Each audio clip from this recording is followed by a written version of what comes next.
and it looks like we are recording. Hey, hello, welcome to today's painting lesson. Together, we are going to endeavor into a warm, serene summer piece with a really relaxed atmosphere filled with beautiful green hues. And of course, as per usual, it will be in real time. That said, let me tell you about some exciting resources up over on the Patreon page, which will help make the drawing and painting process a lot easier.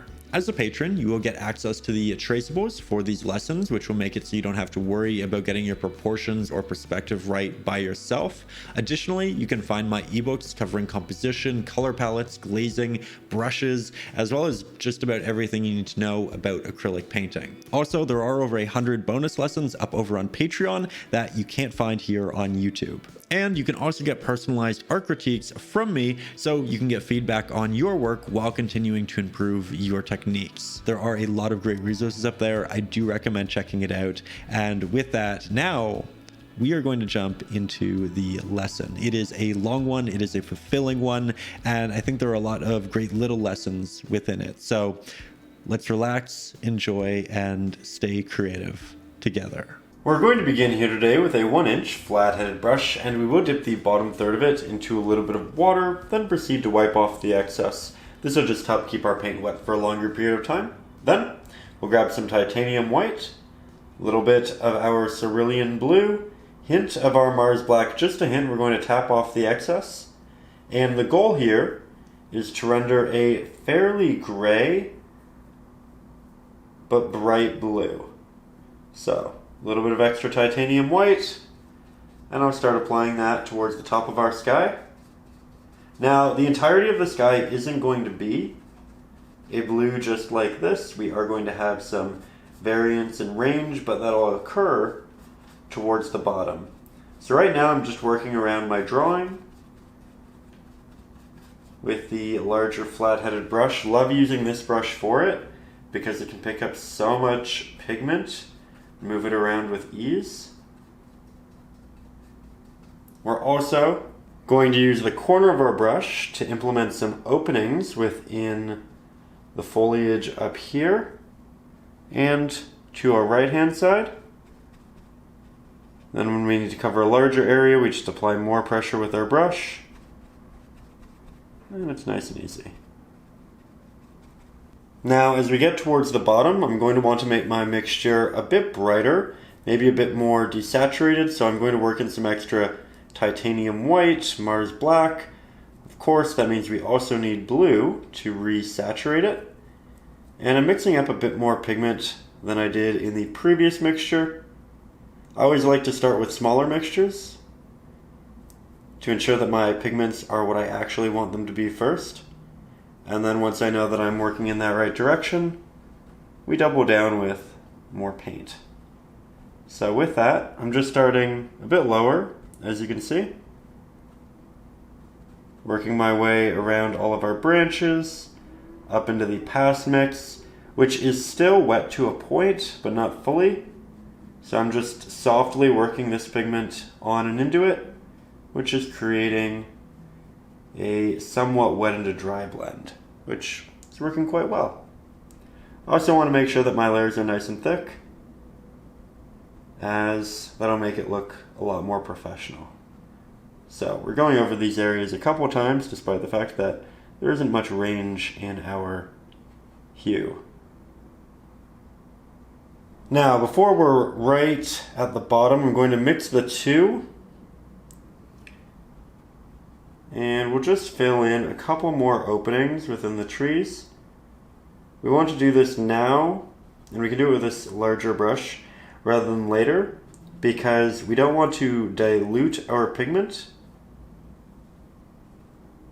when we have it just very easily accessible and applicable now, right? I'm going over my trees to a point. I'm not too worried about it. We can always go back and redraw them in. If you are up over on Patreon, you'll have the traceable. It'll make that a lot easier too. But right now, we're just working our way around these edges, finding those areas where this beautiful blue can kind of peek out.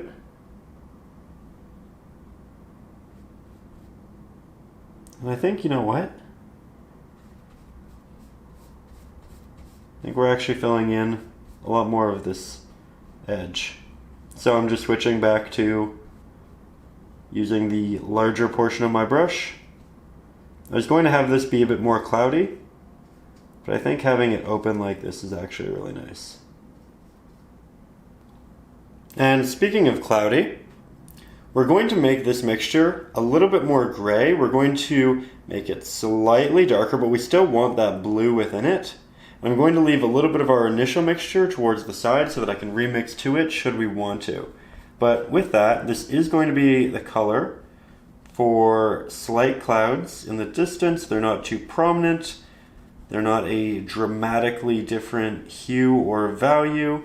It still fits cohesively within the rest of the painting. And with this larger flat-headed brush, you can see that I'm working around in between my trees with relative sharpness and accuracy, which is great.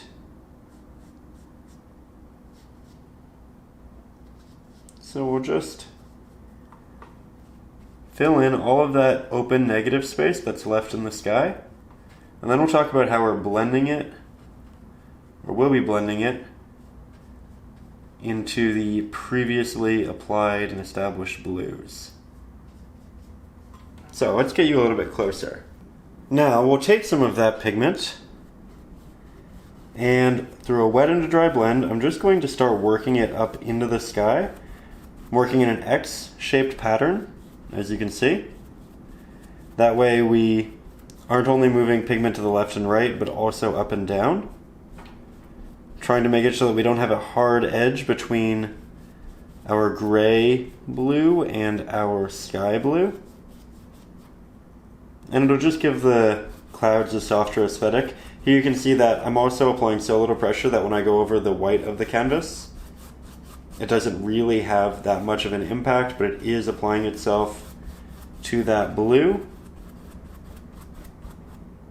And this is one of those things where you can even make it a little bit brighter with titanium white and interject that towards the top. I'm going to add some extra water to my brush, make it a bit more damp. This way the top of the cloud looks like it's receiving more light, and then it dissipates as it moves down. Because it's a cloud, we don't need a perfect gradient. And I think it actually looks a lot more interesting when we have slight diversity in patches of value. So we'll just work that down. Again, losing small portions of our tree, but not too worried about that either. Now to further interject a little bit of diversity into this, we're going to grab a hint of Mars Black, and I'll take the excess off the corner of my brush over here. You can see just how dramatic of an impact a tiny bit can make. And because this is all still somewhat wet, I should be able to apply it with relative ease. I'm going to apply it to the bottom and work my way up.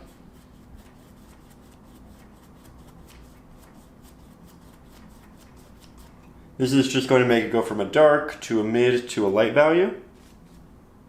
And then of course it transitions into the blue.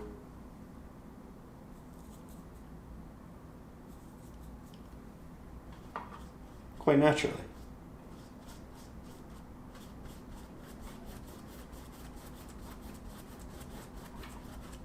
There we are. Now we need to keep the sky quite simple because we're going to add a lot of detail and color into the foreground, and the more simplistic background will help all of that pop. So for now, we're actually done there, and we're going to start moving onto the distant tree line. I'm going to begin with some sap green, a little bit, about a third of that, in our yellow ochre. That way we get a bit of a warmer green. Then we're going to desaturate it by adding titanium white and Mars Black, about 1/3 Mars Black to our titanium white.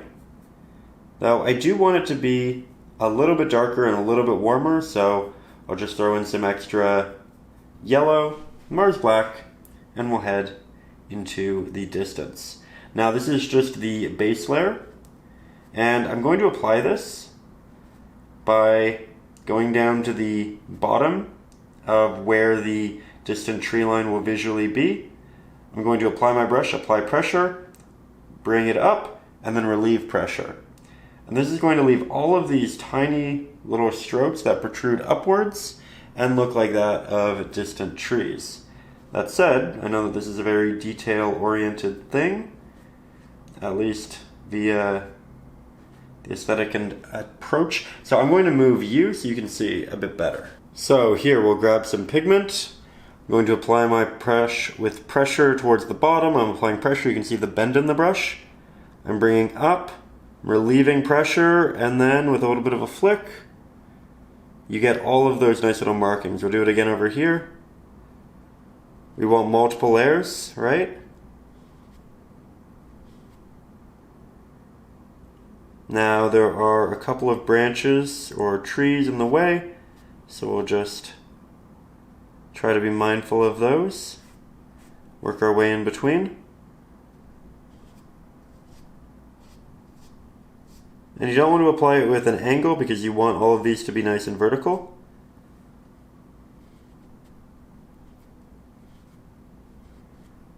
And then I'm just going back over previous areas as they start to dry. That way we get a good thick application. Then when I need to be more detailed, the brush does get vertical. Now I'll head over to the other side and we'll continue that process. This time, however, there are a lot of these trees in the way, so we're going to have to be a little bit more careful. My brush for the most part is vertical, but you can still get this effect. I'm also trying to get somewhat varied heights for our trees, for the protrusions. And in a lot of scenarios, it kind of has this bowing effect, right? So the eye can come in and slide down to the middle on both sides. Started applying more paint with my applications, which I think made this side look really nice upon first layer, but we will need to go back and touch up portions, as it is acrylic and it is inherently semi-transparent. That's okay. The area right under will be more trees, but we need to apply our detail and texture to this first. And before we do that, we need it to dry. Now that it's dry to the touch, we're going to build a brighter, warmer version of the green that we just made. So here, doubling down on the yellow ochre, the titanium white, we still will use a little bit of our Mars black because we don't want it to be too saturated or too bright. We want room to build. And we still do want some of our sap green, just not a great abundance of it. So once we have that, we're going to switch brushes over to our liner, nice and small, great for detail work. I'll make mine damp to condense the bristles. And I'm going to head in to start crafting the edges of some of our trees. And the light is going to be coming in from the left-hand side, so the right-hand side of our trees is going to be brighter, which means that as we build our highlights, we focus on that right-hand side. And I know that my applications right now are quite small, so I'll get you right up here. So, as you can see, very subtle initially, doing this all with a series of taps. And then the idea is to build out additional trees that don't just stem from the top and work them down as well. I'm leaving openings between the taps, that way we have some contrast. And we will have some of these lighter areas protrude on the other sides of the trees and the areas that are a bit more shadow intensive. So there will still be hints of these taps, but they'll be much more spread apart. Now we'll grab more pigment. Start again on another area.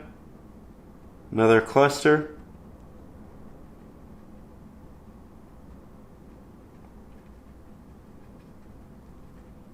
And essentially all the areas you don't do are implied shadow, right? So this area right here, shadow. This area right here, shadow. And it'll become much more noticeable as we build greater highlights. But right now, we're just looking to establish lots of these smaller trees. This is a little bit farther away, so I'm being slightly more loose with those. We're not building individual important areas yet. Now here, second application will be a bit more intentional.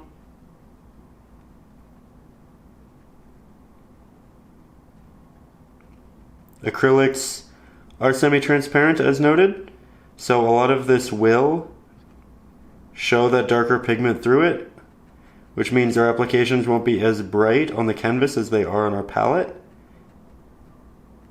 And acrylics do tend to dry slightly darker than how bright they are when they're applied. So there will be additional variance there too. Point being, all of these applications will be a little bit darker in just a minute. And I'm trying to be aware of that when I mix my pigments and when I do my layering. But we can build up those highlights and make it brighter over time, which is great because it lets us sit with it, solidify ideas as we continue to progress through our piece. Now we have a lot more to do on the right and left hand side, but just so you can see where we're going with it, I'm going to grab some extra titanium white as well as our yellow, create a brighter mixture, still interjecting hints of Mars black. And admittedly, the liner brush isn't the ideal brush to mix with because we can only mix so much paint. It's not that large, but for smaller applications and pigments like this, it works quite well. That said, here we have the more warm and bright mixture with a little bit too much water on my brush. So I just took that off. And now I can head back in, double down on some of the highlights that I really liked in our first application.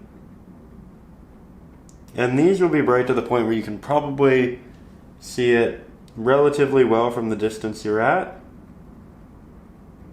And that's important. It's easy to get hyper-focused and up close to the canvas, really assert your attention to detail. But realistically, in a lot of scenarios, when we look at paintings, we're not right up close, right? We're 5, 10 feet away. And because of that, the distant view is really important. So we're just doing more of what we were.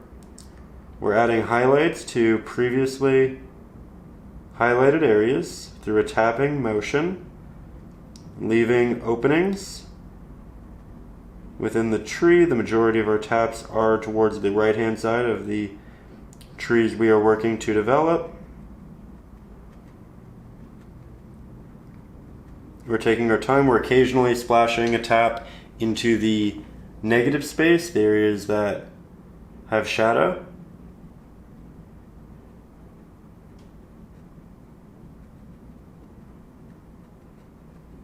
And this right here, while it looks nice, also isn't our final layer or application for these trees. It's just a part of the larger build of values and textures that will culminate into our final version of that which we are currently rendering. So from there, we'll go back to the darker green that we used to essentially map out our shapes. And I'll begin instigating that towards the right-hand side.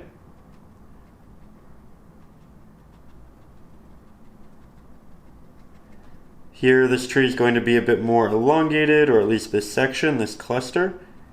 You can see that they're a bit more horizontal, where this one's more vertical. Trying to create that diversity despite the fact that we are only working with taps. If you've ever drawn in the style of pointillism, this will probably just visually make a lot of sense to you. But right now, it's quite subtle. If we go back and we do another layer, it'll look a little bit brighter, despite the fact that we didn't make our pigment brighter, and that's just because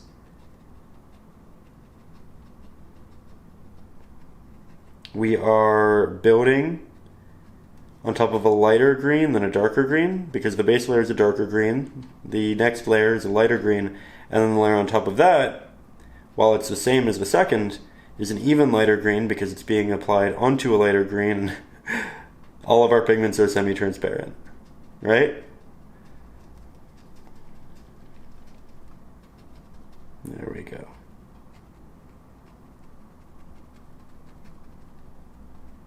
Lots of taps. Let's head over to the other side. We can kind of do a continuation of some of the applications that we've already presented, like this. This right here will be a nice tree, so we can just work that up. I always say nice tree. It's a collection of trees. It's never just one tree at this distance, right? But we can definitely work with our pre-existing set. Then maybe I'll make it a bit more horizontal, similar to what we did on the other side, but not a true mirror. And we don't want a mirror of the other side because we want it to be unique and diverse and continue to captivate the viewer. And we're always looking for a balance of diversity in our applications as well as pattern. Pattern that implies symmetry or creates leading lines, which will subconsciously just bring the viewer's eye where we want it to.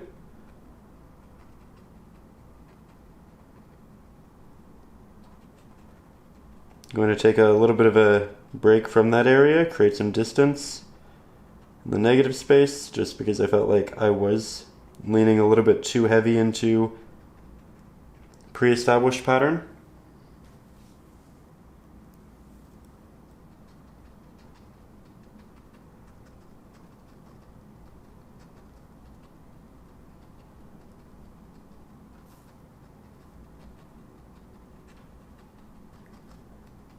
I know this takes a little while, but it's so rewarding.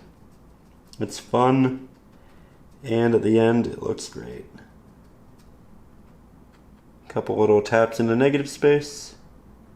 Now we're back working on our highlights, but I'm actually going to do my mix this time with the larger flat-headed brush, just because now I'm doing this side and this side. I want a larger mix, and this brush is great for it. So it's still using titanium white and our sap green, but it is more so the yellow ochre, and that'll make it a lot warmer. Using my pinky finger to brace on the edge of my easel, which is giving me some additional control.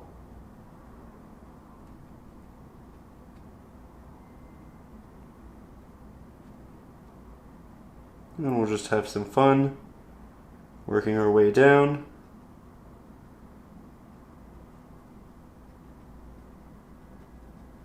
Establishing more sections of trees along the way. We don't have to fit all of these into the pre-existing patterns that we set out with the previous applications. We can build on it.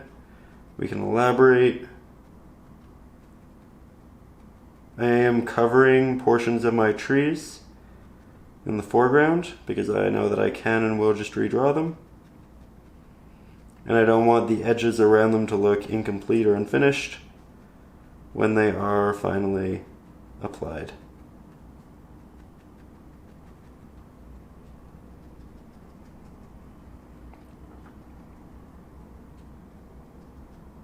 the more you do this, the faster you'll get at it.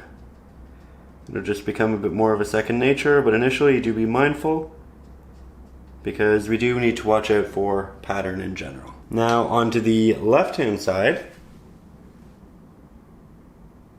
And it's always fun applying those first applications because we don't really have a lot of that pigment in there yet, and therefore that which we do apply really stands out and looks great.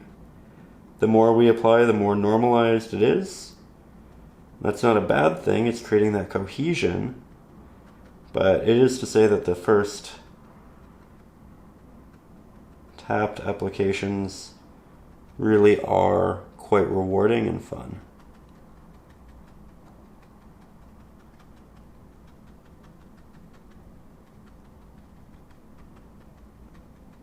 There we go. Lovely.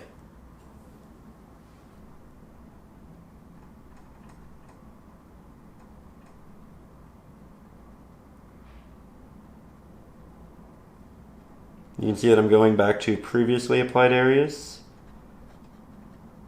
as well. And I'm trying to get a lot more of the top to be this nice brighter hue.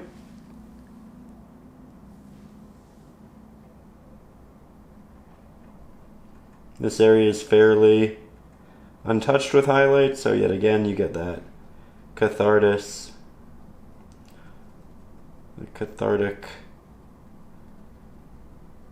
feeling.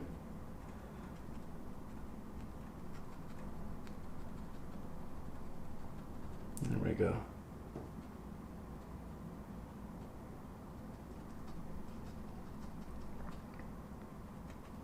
I got in the comment section, one of the past videos, what catharsis means. It's essentially just the enjoyment that's typically derived through an action. It's that great feeling that you get through doing or experiencing.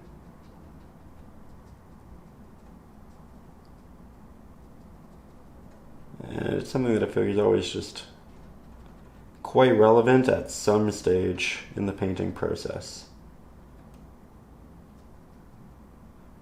Because there is a step, a portion, a period that will render you in a bit of a blissful state. Now it's starting to look good, but we're not done. Let's go even brighter, even more warm. So additional titanium white, additional yellow ochre. We still do need some sap green. We still do need some Mars black, but that's all very minimal at this point. We'll give this a test. Back to the liner, make it nice and damp. Grab that pigment, and we'll head in.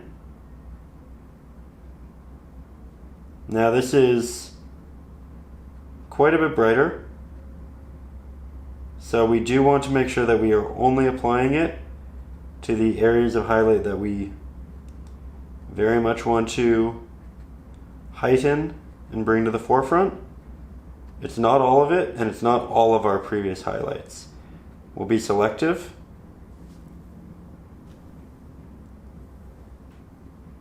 But here you see a real example of it brightening up a space, bringing it more so to the foreground. And then every time we do this, we add a layer of depth.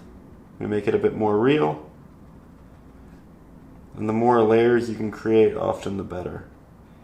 So we don't want our transitional applications to be too dramatically different each time. We want that gradual build. I'm also going to do slightly more of this in the middle and less as we get towards the outskirts, because I want to draw the eye towards the center of the painting. So I'm going to leave the edges a little bit less highlighted, a little bit less detailed. Not dramatically so, it still needs to fit together, but There is definitely additional emphasis on the center, and the edges are a little bit more sparse.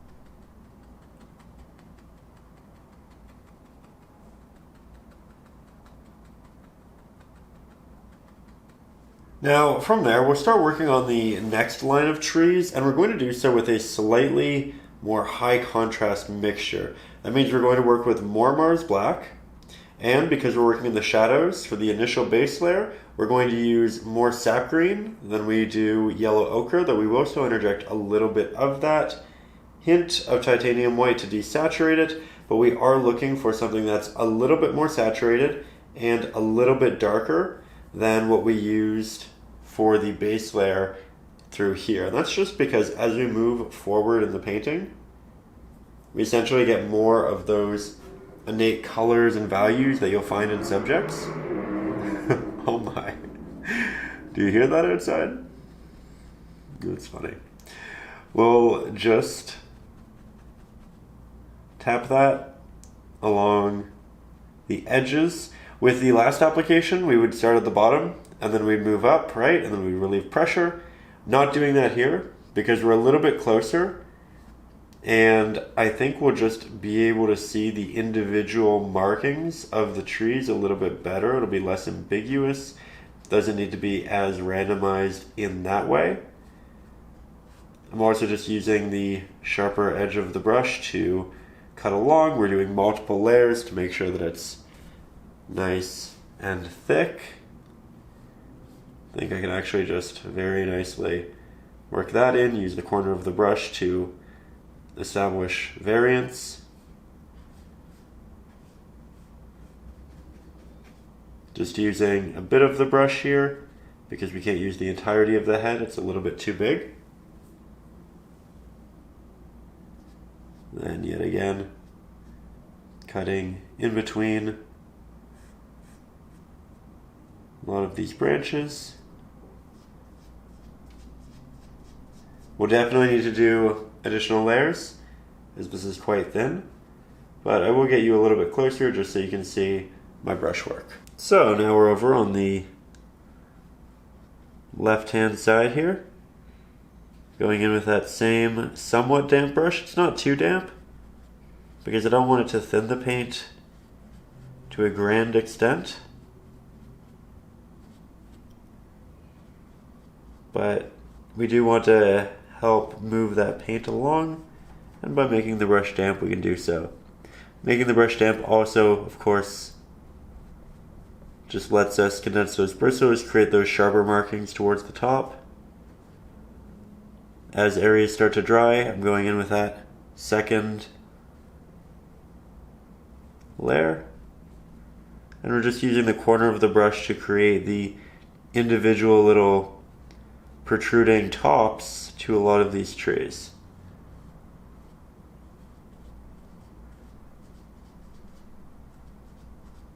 We'll even do some that are a bit sharper. There we go. Now once our base layer is dry to the touch, we're going to mix up a brighter variant similar to what we did for the bright hue and value that we had for this, not the brightest, but starting to build that layering. And we want it to be a little bit more saturated than our previous mixture. So I'm going to go ahead, I'm going to mix up a good amount of paint, akin to this, but a little bit more saturated. And that just means using less titanium white and Mars Black for the most part.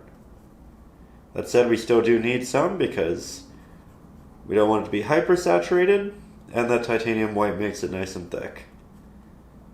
So, just a hint more Mars Black, I believe, and I like that a lot.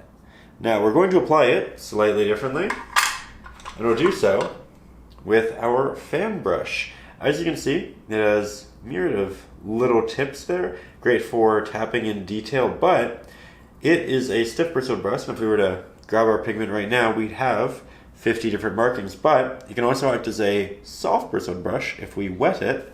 So I'm just going to dip it in some water, wipe off said water, and now you can see that we're condensing all of those bristles, so now I'll get less markings, but they'll be larger, and that means they'll be akin to what we have here. So now we have the opportunity to, in a quicker manner, render these collections of trees. And I showed you the meticulous way of going about it with the liner brush. Here we can do so with the fan brush. It's a bit more randomized. So for those of you who feel like you created too much repetition in the top there and you need a way of diversifying just naturally, this is a great way of going about it. Still working with those highlights predominantly on the edge, which is receiving light. Starting at the top for the most part, creating horizontal trees, or trees that have very horizontal tops as well as taller ones. Also tapping in a couple highlights into the negative space. You can see this goes along so much more quickly than the previous step, though you'll probably have preference, and you might even like to do both, a combination of them. But I wanted to make sure that we started off with very intentional markings so you could see how you wanted to render it, get those ideas in your head, and now we can kind of expedite parts of this process with this brush. That said, I'll get you closer as we continue on the left-hand side. So moving over here, yet again, we'll grab some pigment. I'm going to rotate my brush so it's on the angle of the tree that I would like to render. And then I go in with all of these taps. I rotate my brush in the air, not when it's on the canvas, because if we did so when it was on the canvas, we'd render a lot of streaks, which isn't our goal right now. Let's create a bit more of a closer to the ground top to a tree, a bit more horizontal. And then over here we can do something a bit more vertical. Again, just trying to change it up. And then in the negative space we'll just do a couple little taps using the corner of the brush, like so. And from there, we will need to change our pigment. So next, we'll grab that larger flat-headed brush, interject some extra yellow ochre, a little bit of extra titanium white, maybe a hint of our sap green just to keep it green before we dive into these really warm yellows. Grab that pigment, look for the pre-established highlights, and while we previously worked really hard to only instigate our highlights in places that we kind of knew worked because of the lighter layer, that's a bit more difficult here with this technique. It's not impossible, and I am trying to do it, but recognize that because of this application style, this brush, we are going to have more randomization. And that isn't a bad thing. It just means you may want to occasionally switch over to the liner brush when you want something hyper intentional. For me, currently with this pigment, I'm actually quite happy with this brush and the results I'm currently getting. Remember that the tops of these trees are going to be the brightest for the most part. So we're not highlighting, we're not creating an outline, we're not outlining, but we are looking for the top right hand sides of these trees so that we can fill them in appropriately.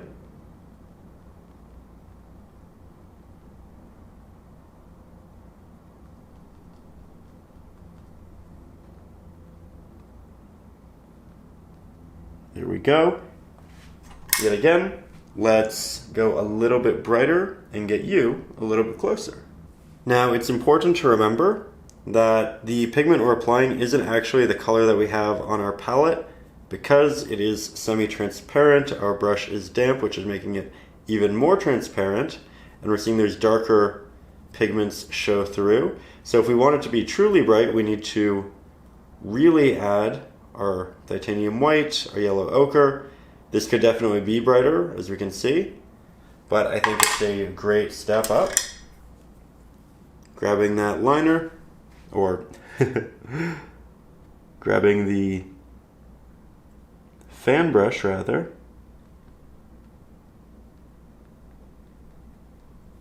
working this along a lot of edges where the sun will hit,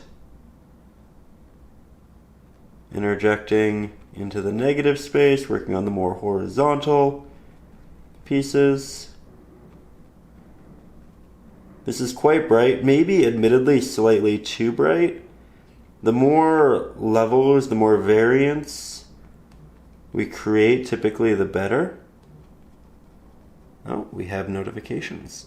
And we'll just finish off our edges with the same hue, the same value, the same highlight.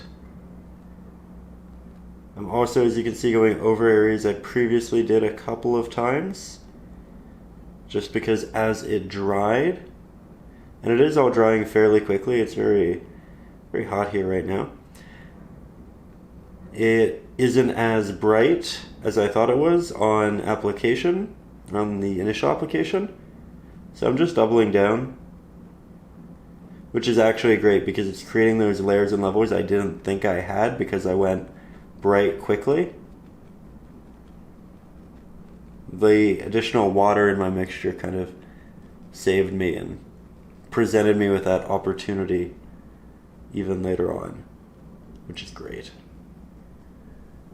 That said, this is looking very similar to the top and bottom, right? We use two different techniques. The top has still an extra layer of highlight. That's what we're going to do now. And I want this front to it to be a little bit brighter than what we have at the top there. So I'm really pushing the titanium white and yellow ochre. Just going to apply some water to my brush, take off the extra. You can see that it creates this nice fork effect as it turns more into the soft bristled brush that it has the opportunity to be.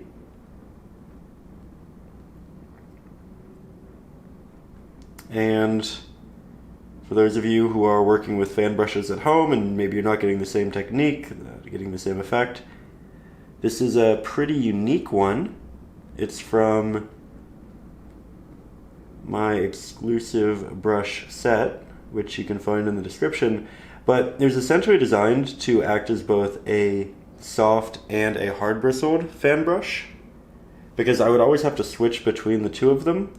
When I wanted really sharp markings, I'd use the more stiff bristled fan brush. When I wanted soft or other larger markings, I'd grab the soft one, but I wanted a brush that could do both.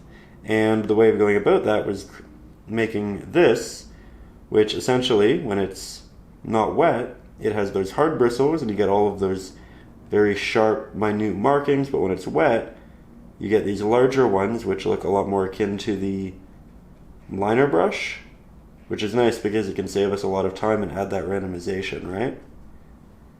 But if you're interested, there is a link in the video description, and if you already have a lot of fan brushes, this is where you use a soft bristled one, not a hard bristled one. Though we will be using a hard bristled fan brush effect later on in this lesson as well. Again, I'm a big fan of both of them in general. Now we're going to do something rather interesting, and that's insert various trees in here with a different hue.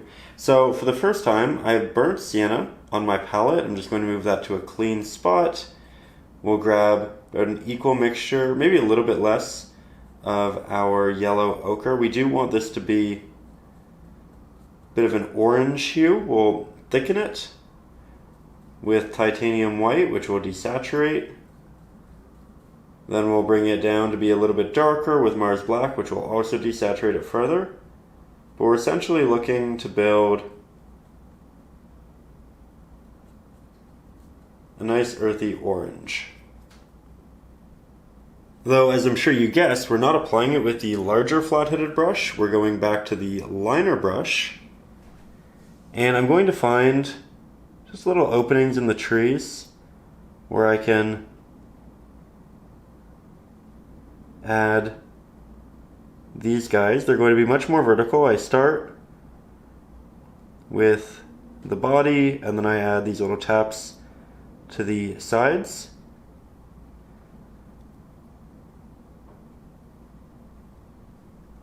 This is just something I saw in the reference photo and I thought added a really nice touch of warmth and color to this backing portion, which works really nicely with what we'll be applying in the foreground. That said, while I really like this already, I can tell that we're going to need to brighten it up. So right now we're just applying our base layers, finding those little openings, doubling down on the spots that we know we like. I find the more shadow, the darker areas are really good for these because they stand out nicely. But we don't want to interject it solely in those spots because then it just looks too intentional and awkward. I'm also trying to apply them at different heights. This is taller, this is mid, this is bottom, and we're jumping around in that nature. Though, now, we'll brighten. Extra titanium white, a little bit of extra burnt sienna. Maybe a little bit more than a little bit. I feel like that's a phrase I should say a lot in these lessons. A little bit more than a little bit. Because often we say a little bit and then we add a little bit more. Going to add these highlights predominantly to the right hand side via little taps.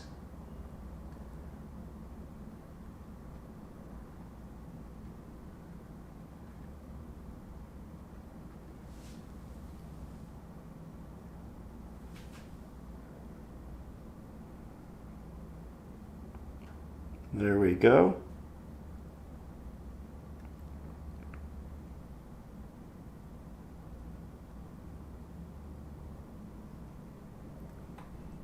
Just get that beautiful sunlight on them. Though in the really shadowy areas it should dissipate because that area isn't really getting much light anyway, right?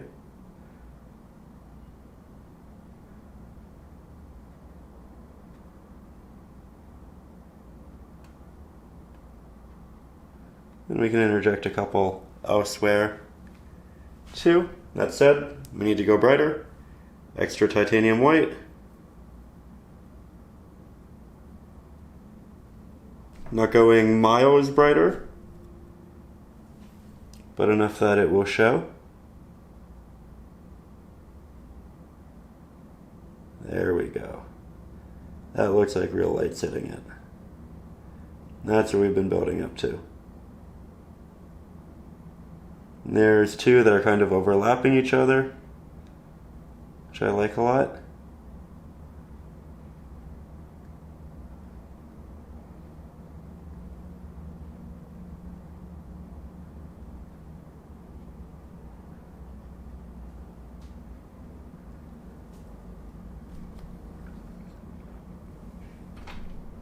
I'm not going to do too much of this, but enough.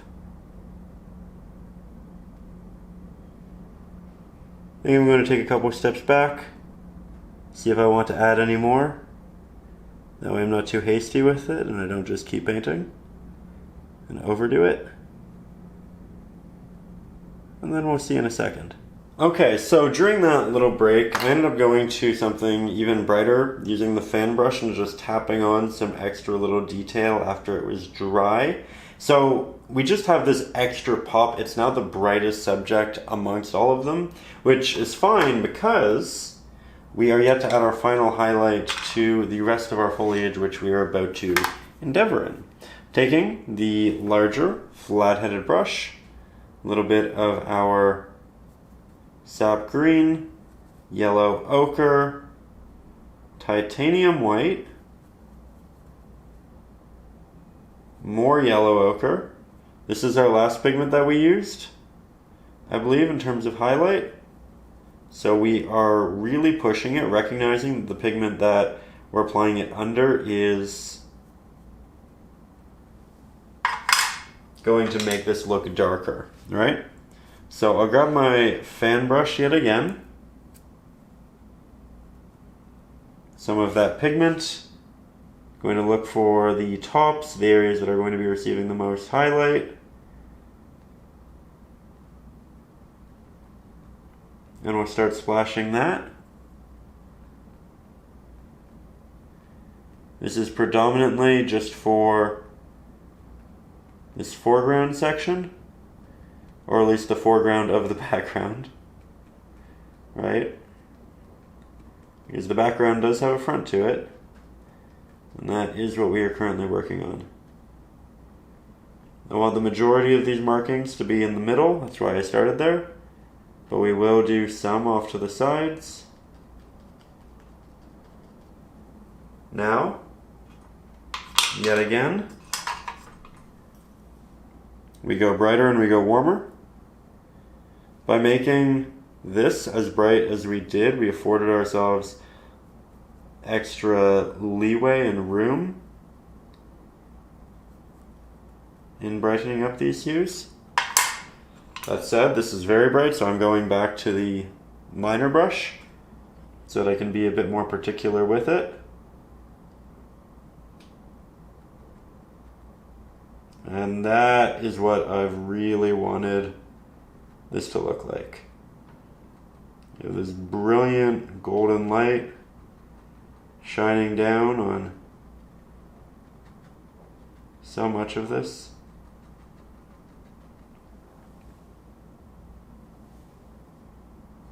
This is where it comes together. Often we always talk about with acrylics how the first 80% of a subject can look a little bit awkward, looks unfinished, it doesn't look thick enough, the application style isn't exactly how we want it doesn't have the detail, but we're persistent, we put in the work, and then we get to something we really love. And, friendly reminder, this is just the background. This is just the beginning of the painting. It's going to look a whole lot better, a whole lot more complete as we continue, and the background is really one of the least detailed areas, intentionally so. So as we fill this out, it's going to look wonderful. But just keep at it, keep adding those highlights, keep building. Leave openings as I have. Interject those extra little taps along the sides into the negative space occasionally, just so it feels natural.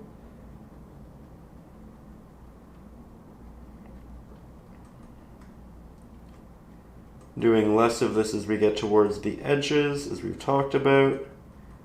Trying to keep that attention more so towards the middle of the painting. You can see that the canvas is bouncing a little bit.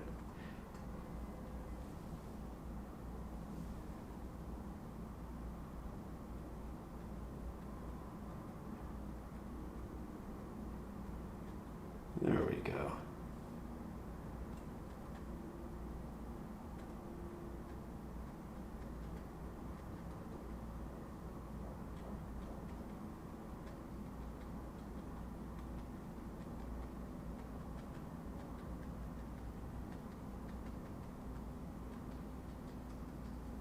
Hello there. It is the next day. Apologies if I still have a little bit of morning voice.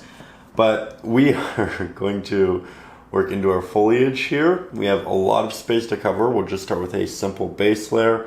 I'll be using the 1-inch flat. And we're going to start with a not bright green, but brighter green. Something that's going to be about an equal mixture of our sap green or yellow ochre Want to inject some titanium white, a little bit of Mars black, not too much. And I might add just a little bit more of our sap green. I like that a lot. Now, we'll begin by, again, just blocking in our negative space. I'm using the larger flat because it's just very convenient for applying a great amount of pigment, and that's really our singular goal right here. That said, while we typically like very thick layers and ones that don't allude to our brush strokes, here I'm actually quite okay with that. The brush strokes themselves will give it a lot of personality, texture, and it's not a bad thing. The areas that kind of protrude and should be smaller for the most part, because as the foliage gets towards the edge, you get less and less foliage, right? I'm just going to do with tiny little taps of the corner of the brush for now, and then we'll do the real detail work with a different brush that's a bit more detail oriented. But for now, you can see that I'm rotating my brush a lot. That way I get different little taps on the outskirts using the edge and corner of my brush. Corners for corners, right? So from there, yet again, more pigment along these edges. We can also briefly map where the trees are going to be, because we don't have to cover that all up. And while we can redraw it, if we can retain some semblance of an idea as to where those are going to be, that does make our lives slightly easier in the near future. So I'm being mindful of it, getting a lot of these edges while I still have a good amount of paint on my brush, because that's when it's easiest. While I think cathartically, a lot of us want to just go to the biggest area and just cover it to the greatest extent as soon as we have new paint like this. It really isn't the ideal way of going about it. When we have new paint, it's better to work, as you can see here, along those edges.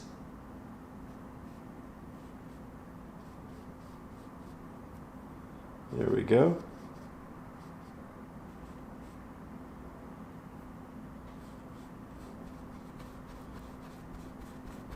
Might do a little bit more layering over the thin spots. Again, it's okay if it is thin because we're doing a lot of layering. But I do feel like it will look a little bit more professional with slightly more in that space. Then down here we have a lot of little pieces that'll protrude. I think we need a bit more sap green in the mix. You can see that that's more yellow ochre dominant, which is fine for an area that's going to receive more light like this. But we are going to work back into the darker areas, so I just want to refine it minorly.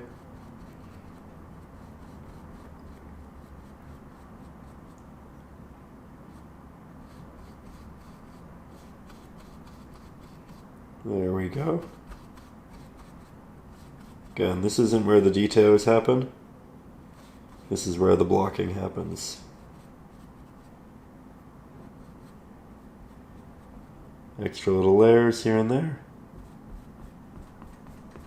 Just throwing around our color as our mix is a little bit different.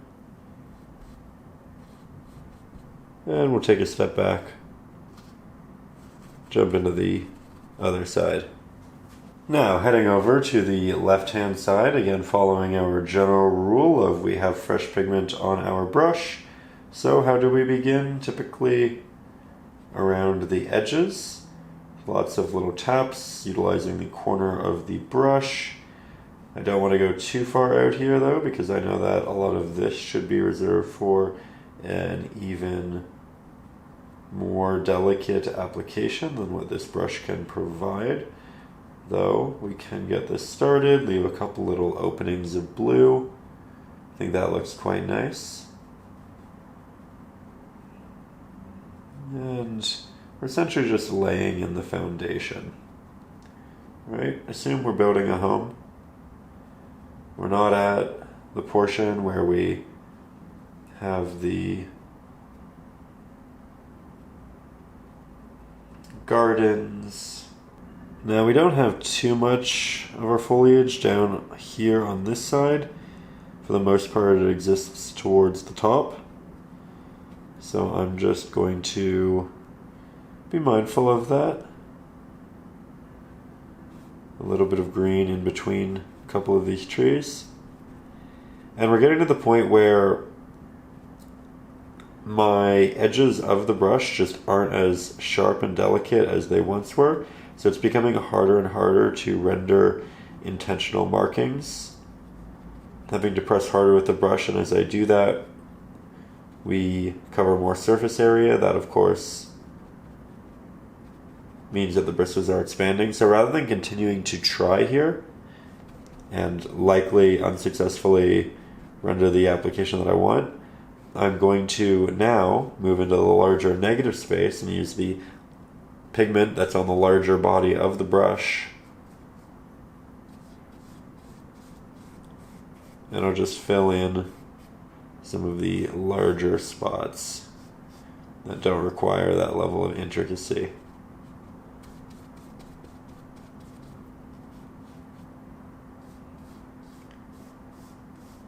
There we go. Nice and easy. I believe we also have some down here that was lost in the painting process of the sky. That's alright. And again, you will be able to redraw it. It is on the traceable. Here though, I'm looking at the photo and the drawing.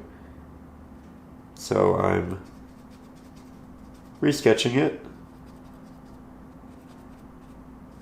with slightly greater ease. Apologies. Realized we were slightly below that mark there. Don't worry, only just got a couple taps in. Didn't really make any impact. At this stage, you need to do a lot to make a real impact. Because we are still on layer 1 of it. I'm also going to, while we're here, just take some of this pigment, interject it onto the other side in case it's a little bit different. This will give us an opportunity to thicken edges. And it's good. Don't have to do all of it. Just an application here or there.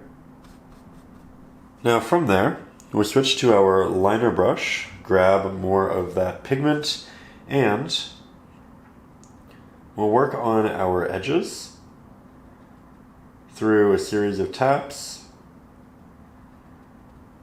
And we're just bringing out the areas in which we've already created, making them extend. A lot of them are rising, and I'll get you a little closer. So, with these, we're essentially creating all of the protruding branches that also have foliage and tying it back into our pre-established larger bodies of pigment. Now, we're using the liner brush, which gives us that detail work that we need. However, the liner brush is also damp, which is making my applications somewhat transparent, and that's a good thing in this scenario. And it's a good thing because all of this foliage is moving out over the sky, light is moving in and around it.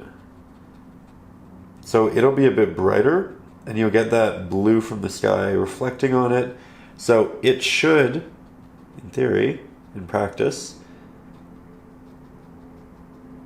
not be the same value as what we have towards the larger portions. And rather than having to mix a new pigment, just having it a bit more thin is saving us a lot of time and energy.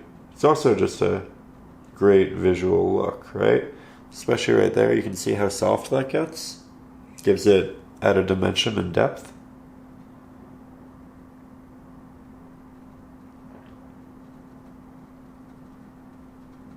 A lot of protruding pieces around here. You can see that we have these which kind of mirror each other, but then it gets different towards the bottom. There's a larger gap here than there is here. And then this one is much more playful. Continuously grabbing more water as I grab more paint. We can go through and thicken these with additional applications, as you can see, like that. When I do so, it's predominantly in the middle, in the center. We'll also add these nice little taps towards the center of these.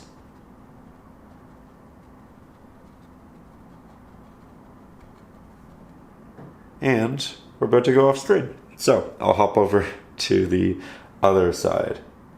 And this one is very different from anything we have on the right hand side in that it's just so upward in motion that it stands out in a great way.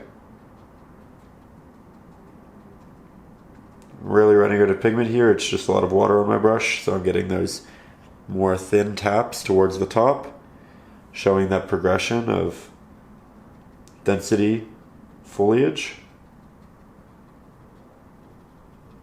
through the amount of light that works its way through and around our subject.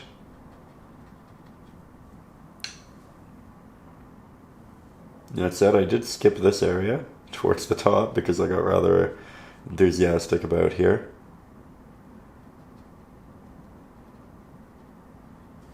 There we go.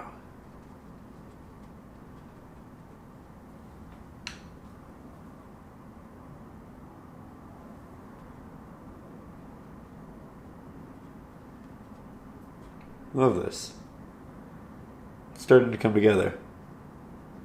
And we still need about 5 layers of various techniques and values over all of this greenery to make it look proper. But the fact that just the shape and the loose silhouette that we've started to render is already beginning to look like something that's favorable is a great sign.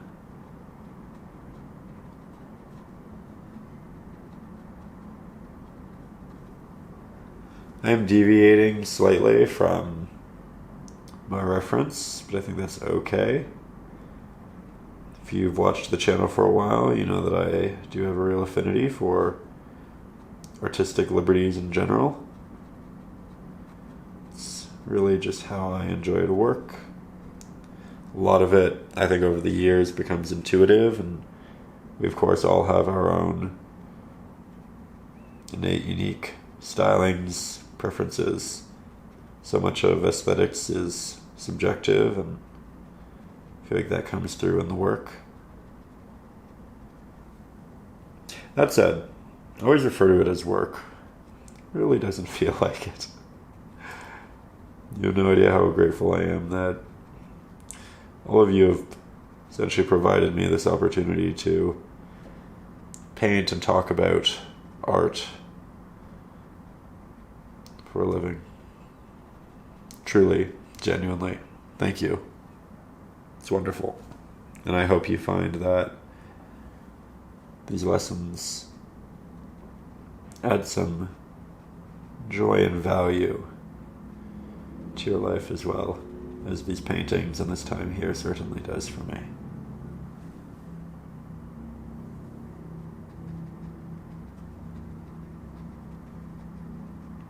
That said,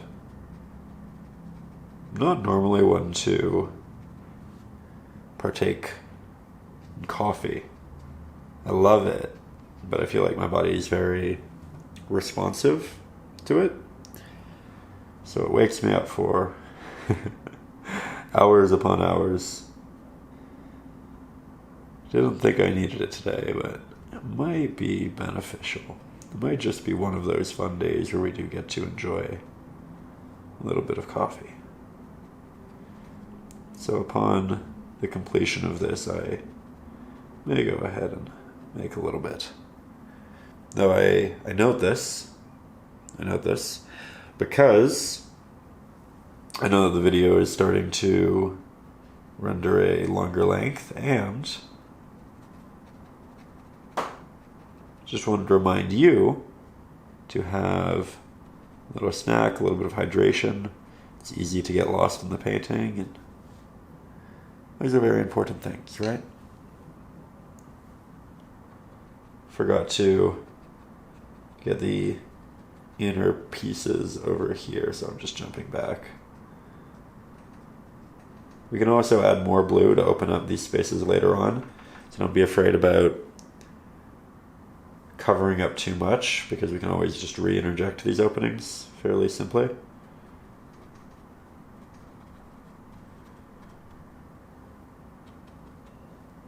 Okay, now I can definitely tell that this bottom area is more full than I want it to be, and that we're going to reopen it up in a little bit using the blue from the sky. But I want to do some additional layers of leaves and whatnot before we do so. So right now, I'm just going to embellish it in the ways that I think will work well. And then we can just edit as we need to a little bit later. Honestly, processes like that make you a lot stronger of a painter anyway. Having to go back and remix pigments that you previously did, I think, is a great exercise, especially while it's still fresh in your head. Often, I think, when we begin painting, we'll render a color that we adore and we have such a great reaction to, but unfortunately, because we don't mix it multiple times, because we don't really invest in learning how to compose that pigment, we lose that. So the next time we go to paint with it, it's really difficult to find it because we never really fully understood how to get to it. So I'm a big advocate in general of going back to different portions of your painting later, just for the fact that it will make you better at color mixing. And that is such a valuable skill, right? To be able to intuitively put together a pigment because we understand the components and why it all fits together. So we will go back, we will do exactly that, we will build that skill, but for now I'm just creating a little bit of extra greenery. Then of course it will overlap the greenery down here. The bottom of these trees isn't as full as the tops, so we don't need to do as much, but I do want a little bit of overlap on both sides. Next, going back to the larger flathead, rendering a much brighter variant of our pigment, so significantly more yellow and titanium white. A little bit of our sap green, but not too much. Beautiful. Yet again, back to our liner. And there are going to be a couple of areas, a couple of edges that really catch a lot of light. Remember that the light's coming down this way. So towards the left hand of the protruding side, left hand side of the painting, the protruding pieces, the right portion of those. I know that all sounds very contradictory, but if you follow it, it makes sense.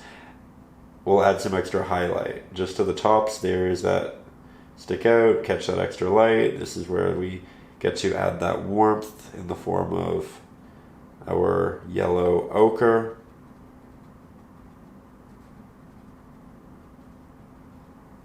Love these pigments together. It's so natural.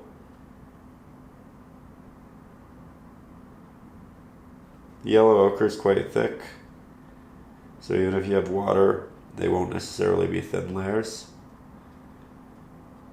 I'm not doing an overabundance of this, it's just kind of sprinkled in.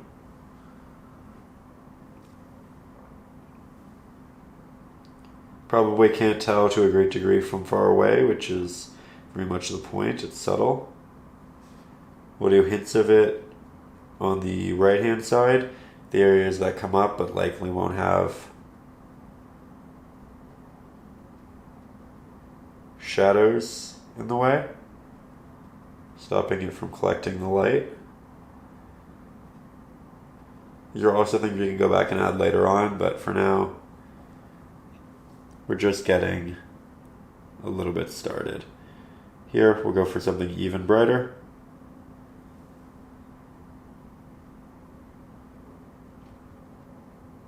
Tap that onto a lot of these edges. That's beautiful. Okay, I'm going to get you closer just because I really want you to see how this is affecting it. So here you can see the first application of it. Again, I'm placing it predominantly on the tops, the areas that aren't going to have a lot of shadow. We can connect a couple of them and then tap back inwards to the larger structure. But for the most part, we are staying on that edge. We're not doing a massive amount of it, but this will pay off to a large extent later on. I'm also going to go over a couple of the applications numerous times just to build those highlights. We know that's important with acrylics. And this is also starting to establish a little bit of depth, which is nice, right?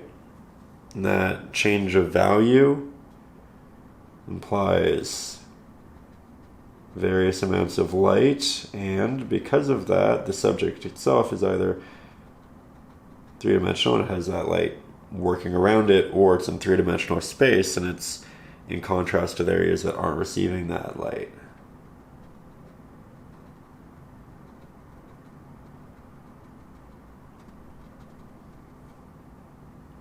And we'll just do a little bit, again, to the tops of the pieces that protrude.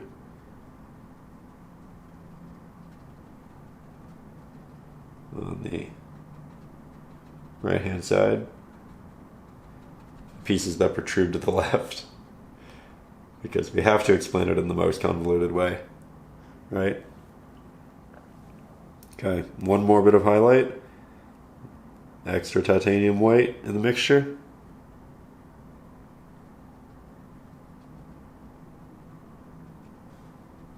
I didn't intend to do this much layering with this type of application initially, but it just worked so well that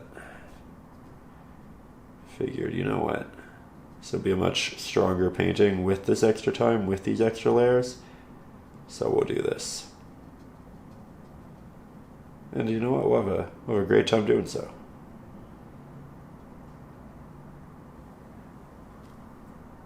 Might not need that coffee after all. The excitement of our highlights is doing a great job of waking me up. No, we just lost light. Sun moved behind a cloud,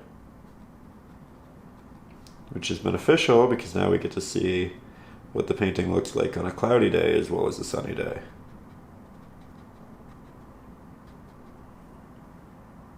Maybe a little bit towards the bottom, not too much though.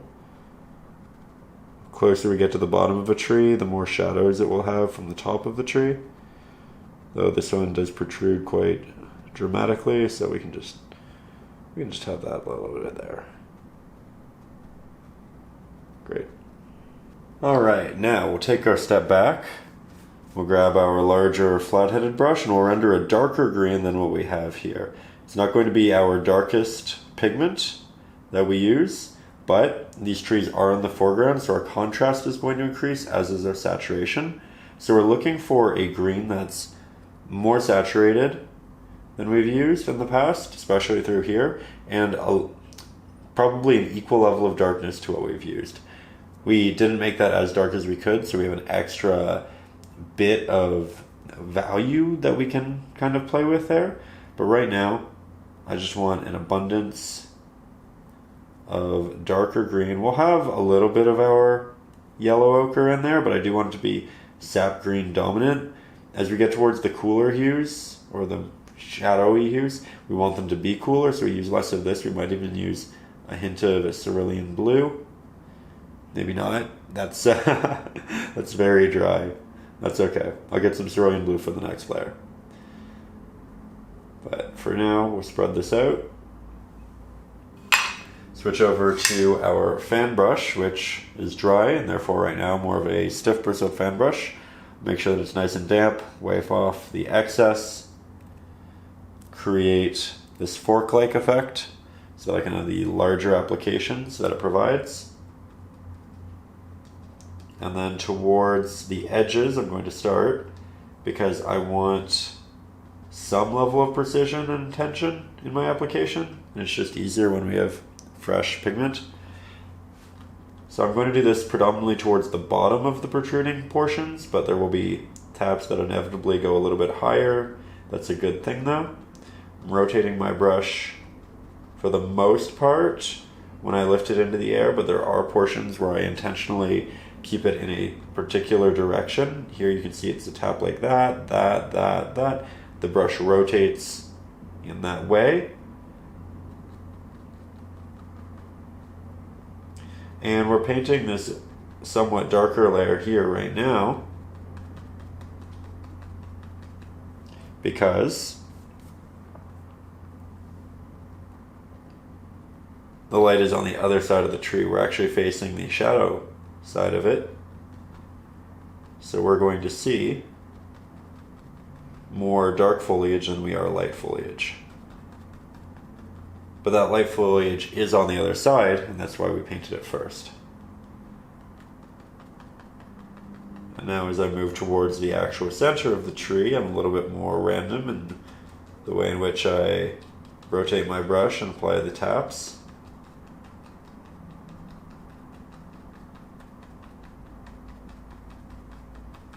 There we go. Let's get you a bit closer for it. Now, we'll also start building a little bit of a vignette, which means we make the edge slightly darker. We can do that through not even changing the paint mixture by just applying more taps, because it creates a greater dense area of the dark foliage, where here we might have more openings. So I'm going over this area quite a bit. However, I don't want to go over it too much because we don't want to get to the point where the paint just all starts to blend together and we lose that nice texture that we're building. So more taps, but not too many. And if you feel like you need more, but you're getting that blend, we can simply wait until it dries and then we can go back over it again. So here, meeting in the middle, I'm going to grab some extra water, make sure that my brush creates that nice fork effect.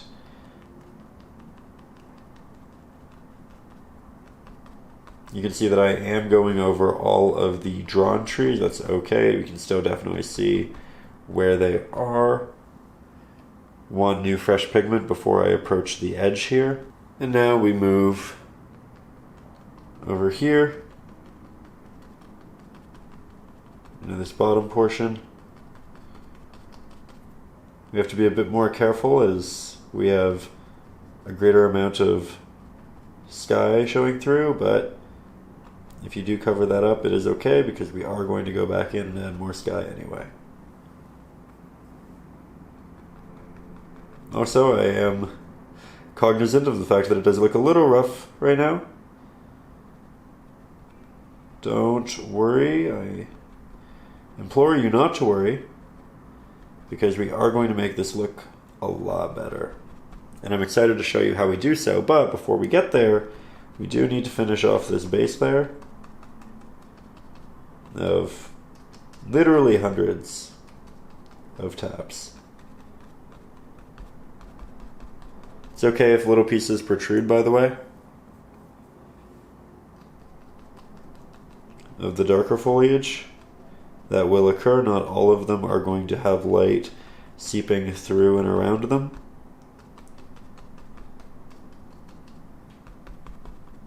Now I'm just going to make some spots slightly more dense.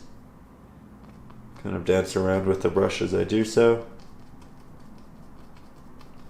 The edge is definitely an area that demands more for that vignette effect. And then towards the edges, we do less so that we can show more light coming through.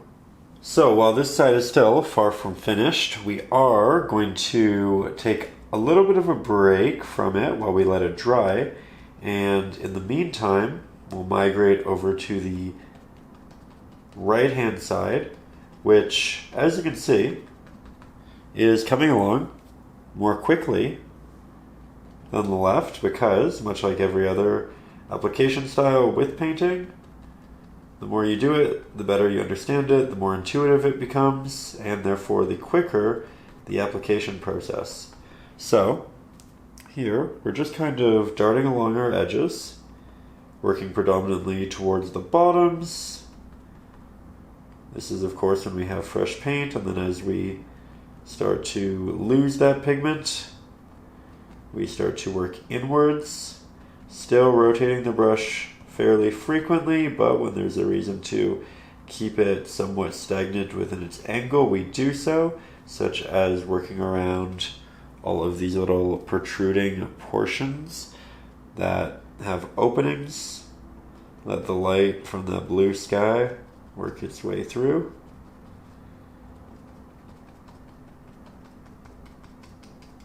There we go. Now, much like the corners on the left-hand side, we do want a vignetting effect on the right-hand side. So we'll fill this in to a greater degree, more taps, potentially more pressure with the brush, which will make the taps larger. But I don't want too much of that. I do like the idea, though, of there just being a greater amount of technical detail towards the center, towards the openings, right? Keep the eye moving in that direction. Subconsciously, if you can say there's more detail here, there's more interest here, then the eye will pay more attention. So just making the markings on the edges a little bit larger, despite the fact that it doesn't necessarily make sense within the context of the actual subject or setting. It's more of an artistic liberty which aids the painting and our larger goals within it.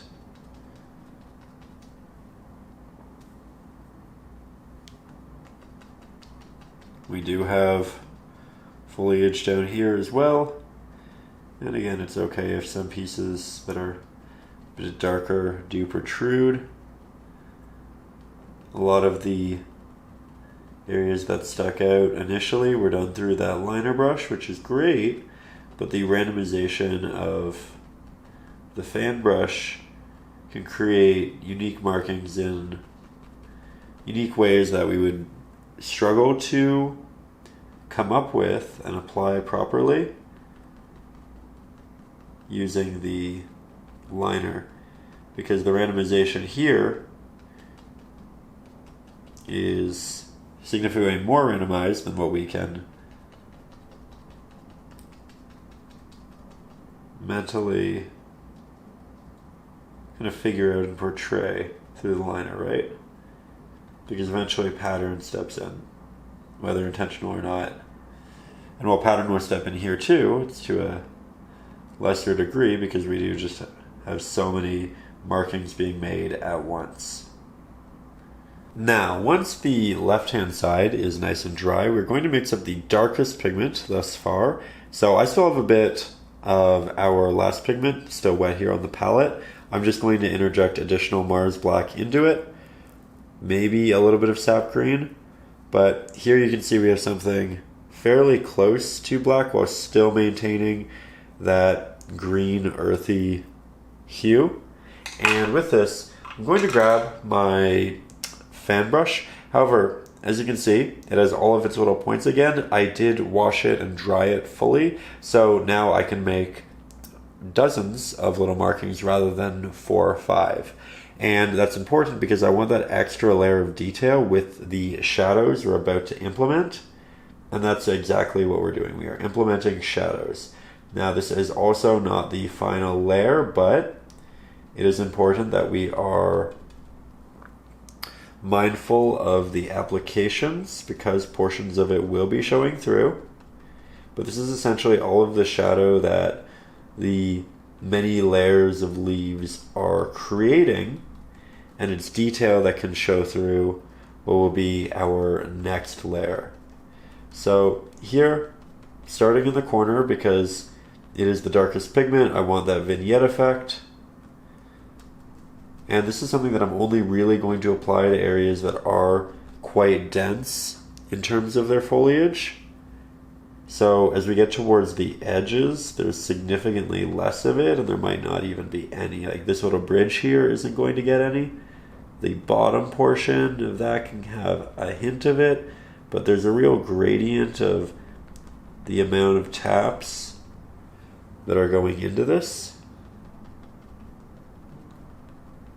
Still lots of rotations. I know that when people begin with this technique, often they kind of struggle in that they have a lot of linear markings, but the trick to it is to A, rotate a lot, B, tap quite tightly, go over areas multiple times, and we're not pressing the entirety of the brush into every area. Often it's just about a third of the brush, and as I run out of paint I might start using a different area, but I'm not applying the entirety of it. It's not this giant elongated line of pigment. It's something that's a bit more controlled, despite the fact that it's a lot happening with individual taps. There we go. Again, still leaving the openings fairly void of this mixture and texture. But this is where we're going to get that realistic level of detail beginning.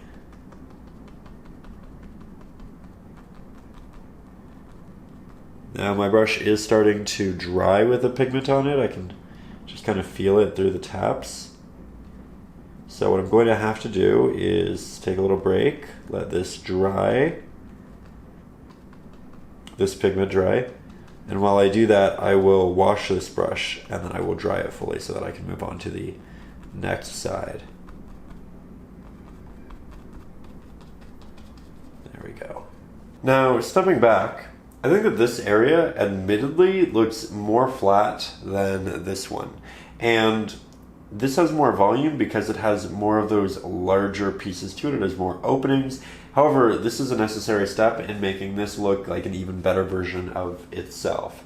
So while we let all of that dry, we are going to head over here, do the same thing. So Mars black, sap green, little bit of titanium white, little bit of yellow ochre, but for the most part it is just Mars black and sap green.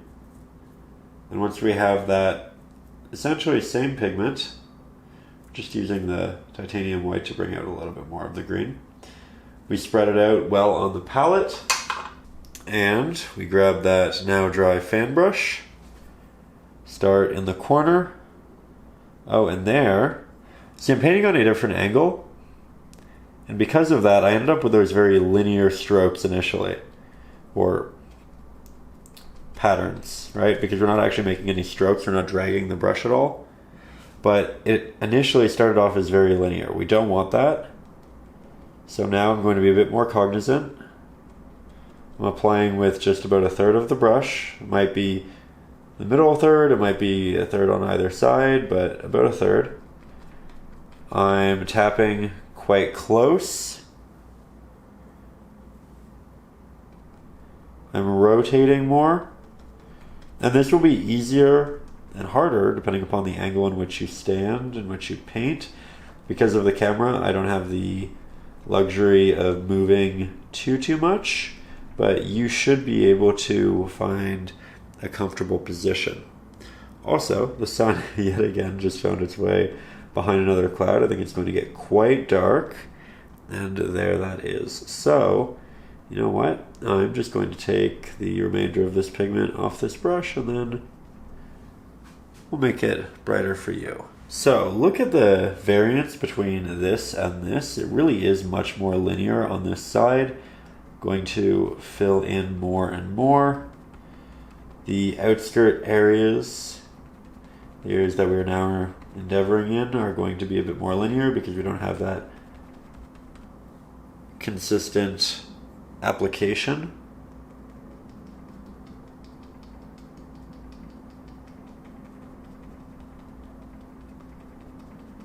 There we go.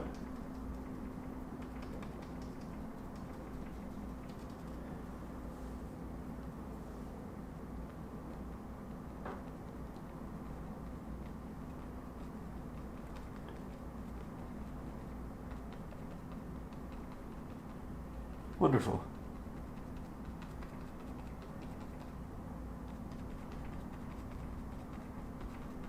No, it's still a little bit dark for you, but I think you can see the texture in there and the general placements.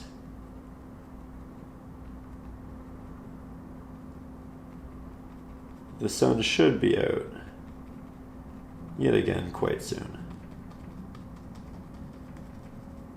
Days like today used to frustrate me when I was painting and filming videos, but I really do feel like there's such a benefit in seeing the painting on cloudy days and sunny days. So when you get a day like this, it's actually beneficial. It might make watching the process a little bit more tricky, but it's a valuable lesson. Well, there are a couple of valuable lessons in it, I think, actually, that you can paint on days like today, that there is real benefit to it. What the painting looks like a little bit darker, what the painting looks like a little bit lighter, therefore how you can change it to your liking.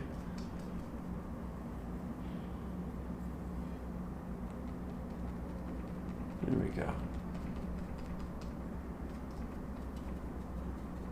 Now, as you can probably see, I've redrawn in a couple of the bases of our trees. I want to finish off the foliage here, but I can't do that until we do these because we need to layer foliage on top of them. So we'll save ourselves a little bit of time and work by just reorganizing our subjects, or at least how we render them. Now, with that, the base of our trees is actually going to be very similar to the green and Mars black that we had, at least the base layer of it. We are in the foreground. We can work with these darker values, but I'm also going to interject a little bit of our burnt sienna, probably going equal mixture burnt sienna, sap green, hint of titanium white, not much, just like that. We are using the larger flat-headed brush and we will use it to apply our initial pigments. So, I'm not going to make a singular elongated marking. Instead, I'm going to make a series of elongated markings. And I'm doing this because it'll make it look a lot more natural in the end.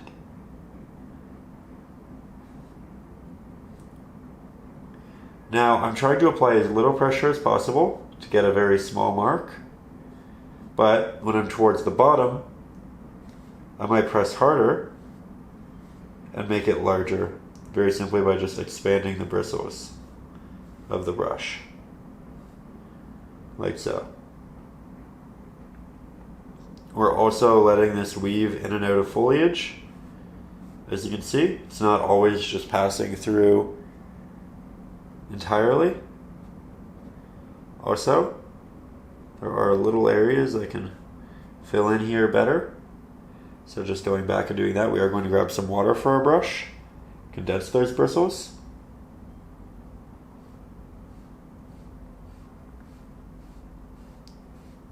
There we go. The water is thinning the pigment, but as you can see, it's making it very easy to apply. We'll just go up here.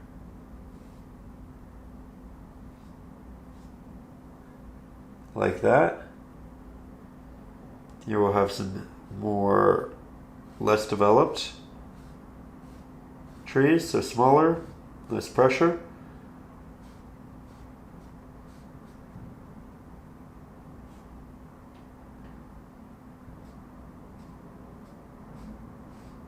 And we'll bring these into a bit of a meeting point, so that'll be more unique.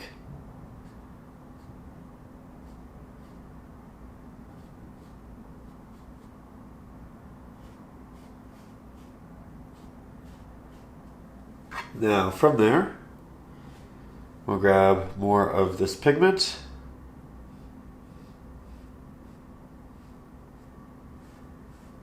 Continue working over here as the sun decides to find its way behind another cloud. And I kind of like how this slowly works its way into getting higher towards the edge. But we do need to add a couple that contrast that idea, just so that it doesn't look artificial.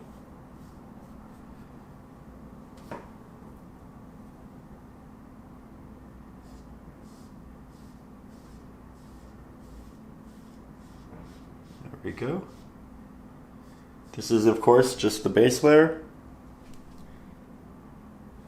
Further layers will add texture and detail, but I might also go back before we get there, as you can see, and add in additional markings to make it thicker, but also to build it up.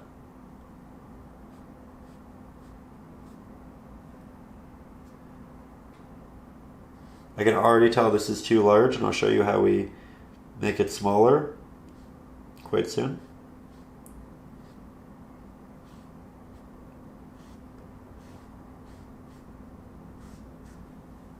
There we go.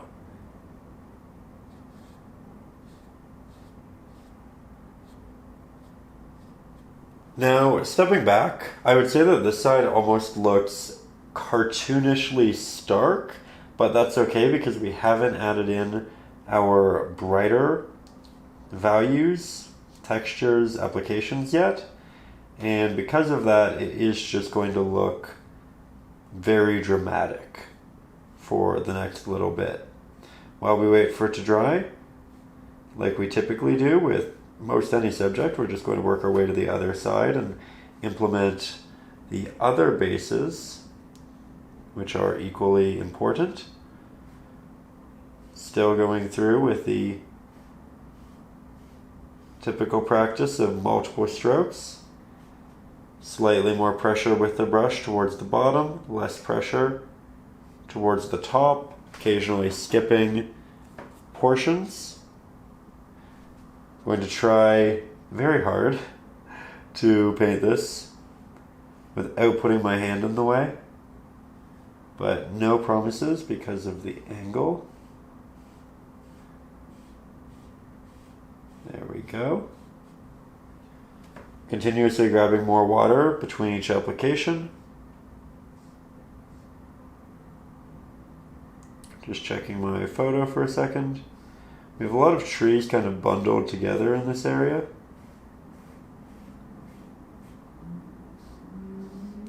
And in the silhouetted form, it's going to look like a singular large tree.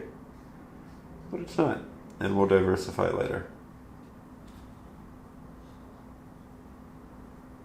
Also going to make a lot of the edge quite dark, as we did on the other side.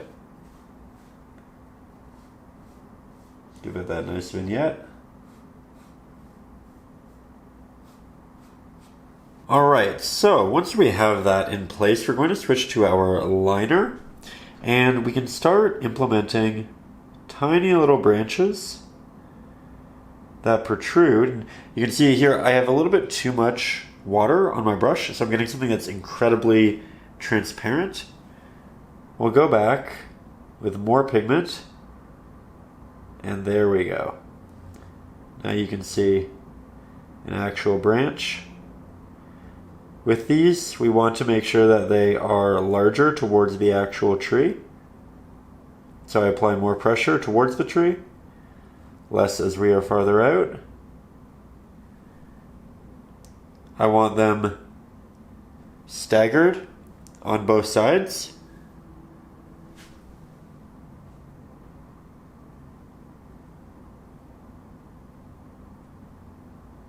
Try not to apply them directly.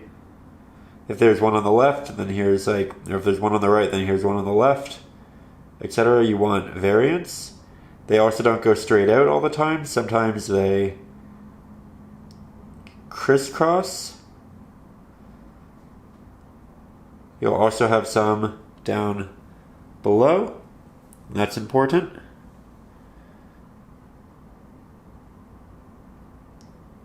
To show depth on top of these trees, like so.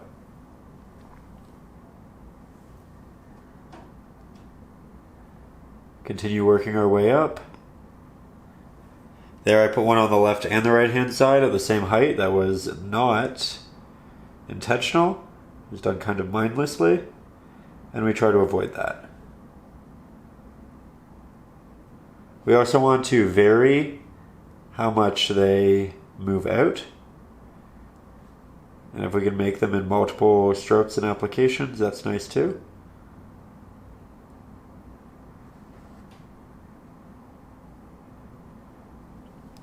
We'll do this on a number of our trees.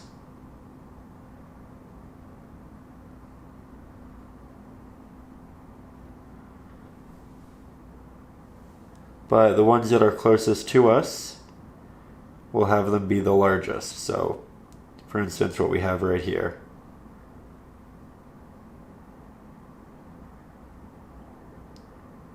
They can also have protruding pieces on them as well.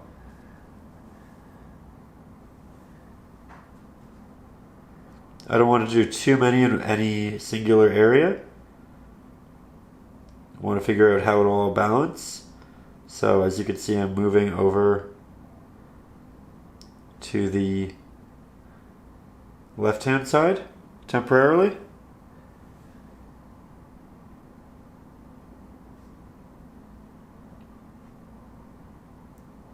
They look great over the lighter areas of foliage down there because they really pop. There's real contrast in it.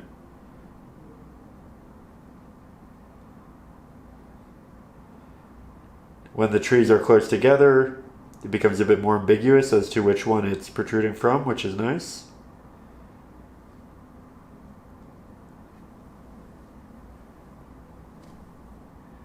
But I'm really just bouncing around tree to tree. If you get a really large one, you can turn it into an actual branch.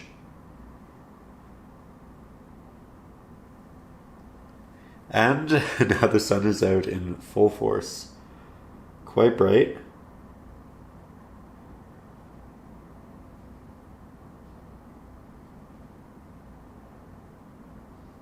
This is one of those things where you can spend quite a bit of time at.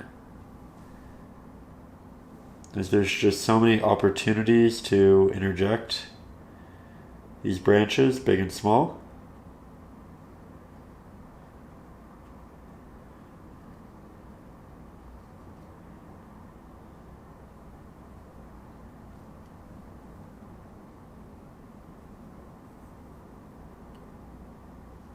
Here we can do an actual branch that leads into this right here, and it can kind of break off, create some of the backing for that foliage. Start making some work diagonally. Can work its way through and up different portions of our other protruding branches.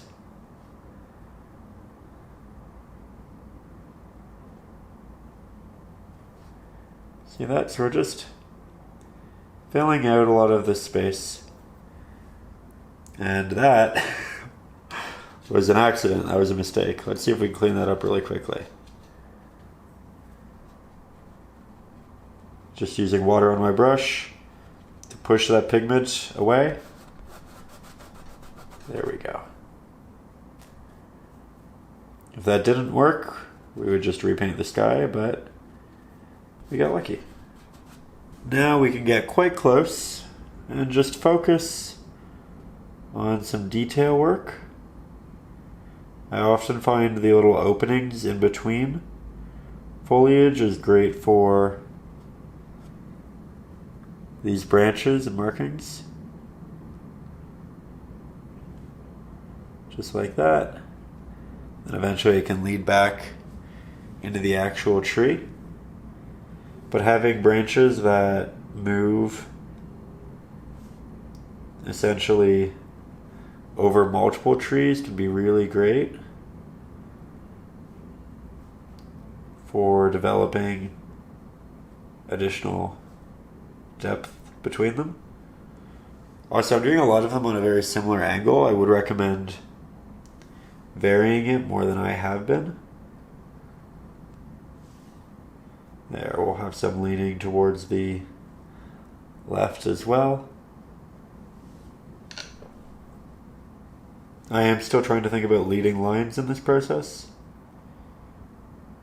That's why a lot of it is similar, because I want a lot of it to point towards the center of the painting. But we can't do too much of that.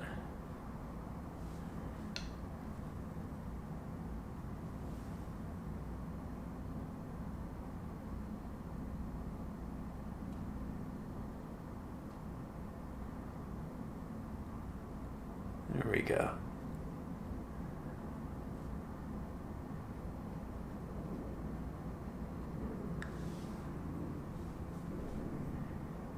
We don't need a massive abundance of them, and we can add more in later, but we do just want to build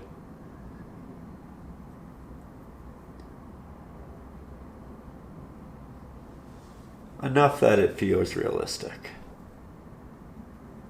Natural. From there, we'll start adding some depth to them by taking the pigment that we already have, interjecting extra sap green, as well as our burnt sienna, then titanium white. We don't want something that's significantly brighter, but we want something that is, in fact, brighter. And this is going to be an earthy pigment, which we will apply with a smaller flat-headed brush because we want to be able to pick up and move a decent amount of paint. We want a sharp edge, but the larger flathead would just be far too much.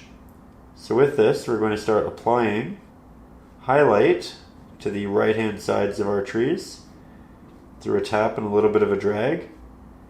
We're not going from the top to the bottom with a singular stroke because we don't want it to look soft. And I'll get you closer because it's not dramatically different, but there is variance. Okay, so here we are. Going to grab a bit more of that pigment, head over to the right hand side of a tree, tap and drag, might just be a tap, and as I run out of paint I might move that pigment a little bit farther back in the tree to show that there are protruding pieces that are going to stick out and catch more light, but in the texture of bark. So it's choppy.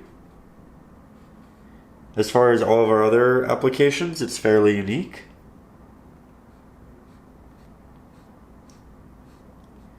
We will vary it fairly soon as well.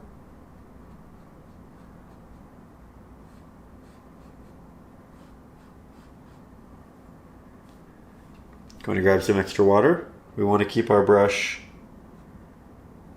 and its ability to render sharp markings very achievable.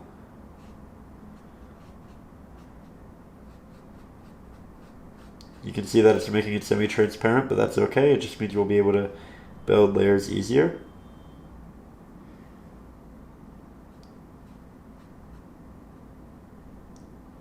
And the more layers we build, the brighter it ends up looking. Once previous branches dry, we can go back and reapply to them.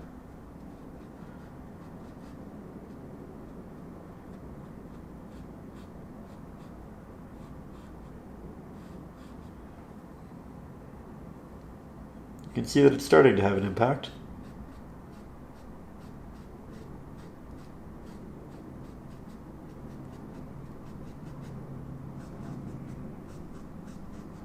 And like all other techniques, the more you do this, the faster it'll get, the easier it'll get. I'm going to do slightly less as we move towards the edges though, just because there isn't this larger opening that's happening in the center, so these will be a little bit darker. Not dramatically so, but a little bit.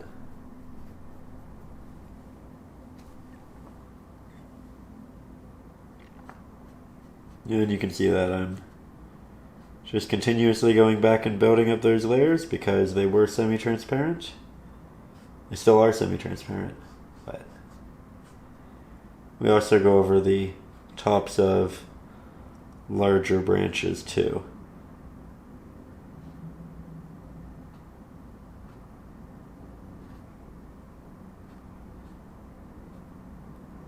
There we go. Now the right-hand side is still going to have these highlights on the right-hand side because the light is still coming this way.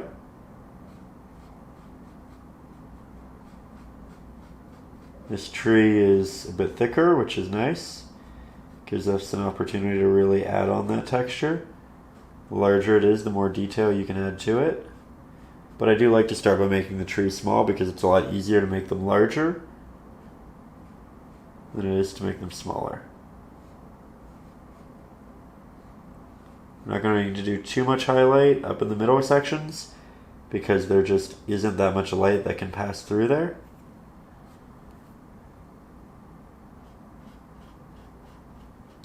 Yet again, I'm trying to be mindful of my hand to not move it in front of the camera. Apologies if that does occur.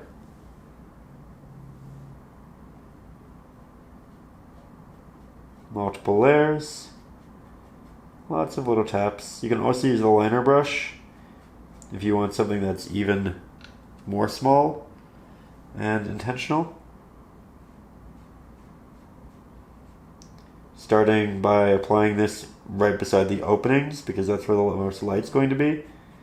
And then as the paint dissipates, I'll work up into the larger areas that are more so void of that highlight.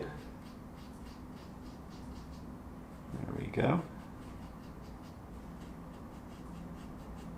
From there, we're heading back to our palette, back to our mix, this time with significantly more of our burnt sienna, a little bit of our yellow ochre for the first time in this mix.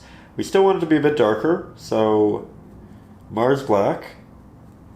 And we're just going to work between these pigments a couple of times until we get something that's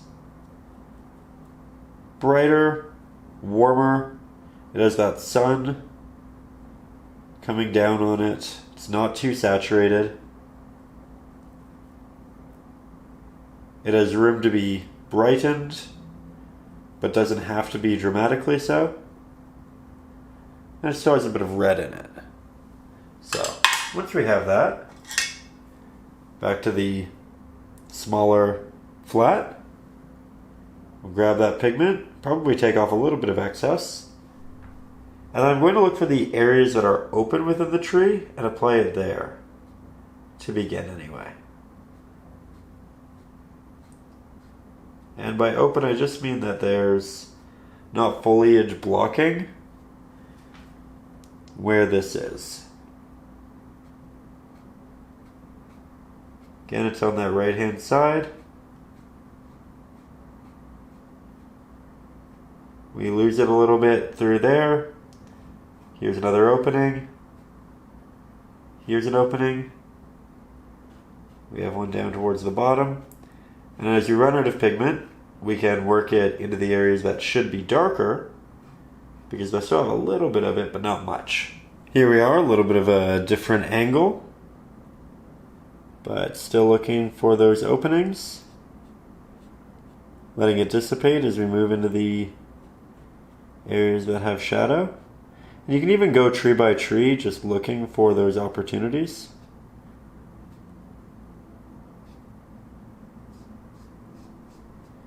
We're using quite a bit of water, so it's all very transparent upon first application, but I'll also go back and do those little taps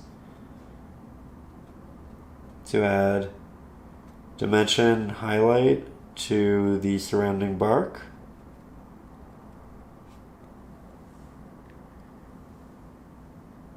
Go in for layer number 2. If you can build a little bit of texture with your paint, that's also great. It's acrylic, so it's tricky, as acrylic typically dries to about 1/3 of the size in which it's applied. But if you apply enough, you can get a little bit of texture. And that's typically a wonderful thing for bark. Though, even though it's so bright on the palette, you can see that it's quite subtle there. Let's head over to the other side. So we have our pigment. Down here we have an opening. We'll incorporate those nice little taps. It works great with the warmer hues that we have in the backing foliage area. Trying to apply very minimal amounts of pressure. You don't want too much actual pigment on your brush here, because you need these lines to be sharp.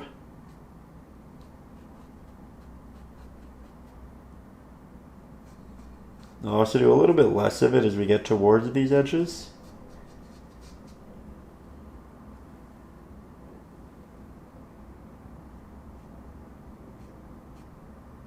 And then of course we hop up to the top where we find these openings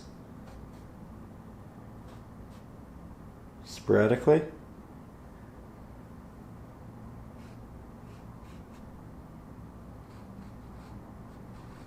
We're not doing too much, but we're doing enough.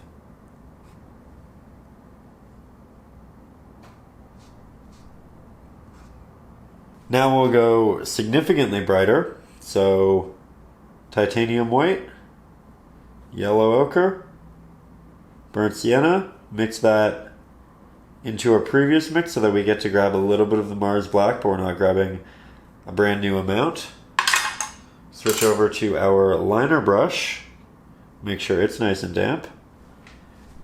And then yet again, we'll follow that edge with this gorgeous warm glow that can be found along the edge where the light is hitting. It's dissipating as you move up and down out of those pockets of light.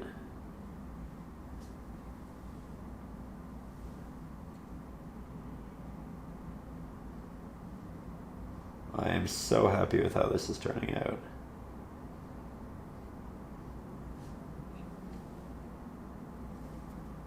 I've wanted to paint this piece for a while now.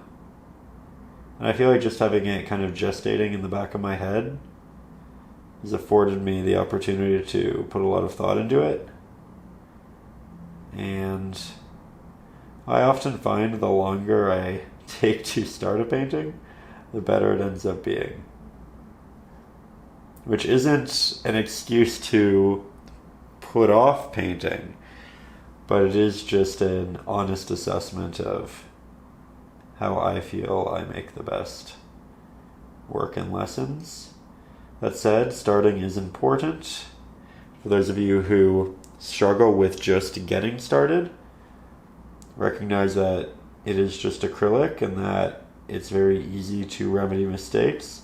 And when I want to do something that I'm very invested in, whether it be emotionally or creatively, and we're working with paint, sometimes I'll paint it on a smaller canvas first and then work my way up to something larger. So it could even just be a 2" by 2" small little square panel of canvas that gets me to trying the pigments. And often, because it's so small, you'll feel like, oh, you know what, I'd like to put more detail into this, I'd like to put more time into this, and then all of a sudden you're enthusiastically jumping into your larger piece, right? And it's no longer something that you're hesitant or fearful of.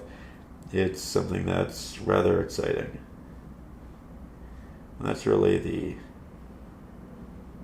the goal. The study will also just make you already aware of the application styles you want to go in with for the most part, as well as your palette, and it'll just give you that practice run that'll make it seem so much more realistic to complete. You won't really doubt yourself, right?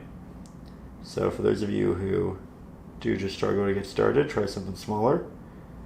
But also, while you're doing that, maybe think about what's going to be the next painting. That way you can have that internally gestating, and when the opportunity does arise, you're very familiar with the subjects, your application styles, your ideas, and then that next piece isn't something you maybe even have to do the study of, though I do recommend studies in general, but you might not feel like you have to do it to get started because you'll already be well aware of how you want to go about it, and it won't be this concerning thing. I love this.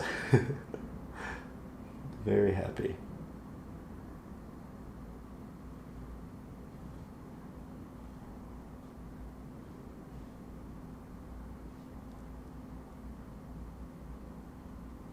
A little bit of light up here too. That could just protrude. Okay, now we're not going to do a lot of this, but extra titanium white, a little bit of our yellow, and yet again I'm just building highlight. This is something we should be much more selective with though, because it is rather bright.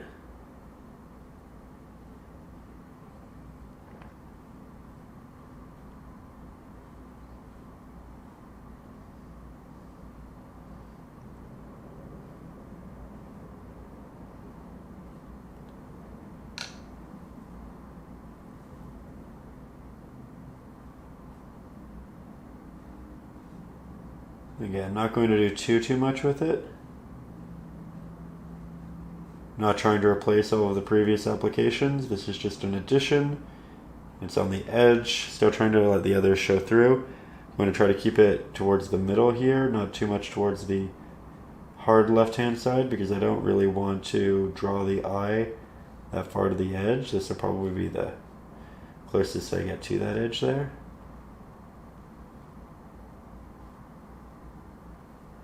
And we can also just take a mixture of all of them and occasionally place that on the tops of some of these branches, because they too will be receiving some level of light.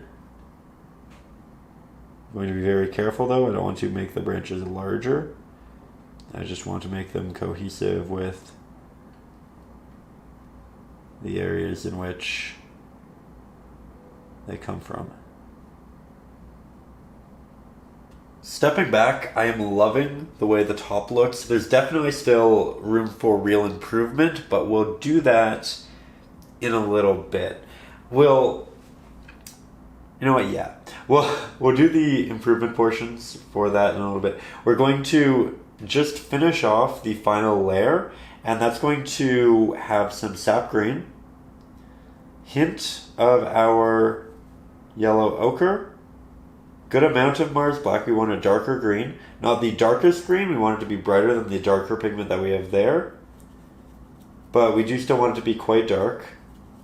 And it's almost like the layer that we painted right underneath the darkest portion. We also want it to be quite saturated, so there's a lot of sap green in this, and I'm doing little tests to make sure that it is akin to the layer that we have right under that sharp tapped amount. Now I'm going to spread out my pigment to a great extent. We're going to pick up our fan brush. We want this application to be a bit larger, so I am going to dampen the brush, condense the bristles. Using your finger can also help do that. See, now we have a fork. Grab that pigment, and now I'll apply some foliage on top of the trees that we just applied, right? Pushing them a little bit farther back, creating additional depth. You do want these applications to be somewhat thick because we don't want the trees showing through this pigment, And this is also a great way of covering any portion that you didn't end up loving. So if there's a branch that kind of got away from you, if there's an opening in the foliage that you don't love, there's just an unfinished area in general. I think here for me, there's a lot of darker valued pigments that kind of bleed in together, and this is a good way of just brightening up that area. Not to a grand extent, but certainly enough. So we'll just tap these in, being quite selective with it.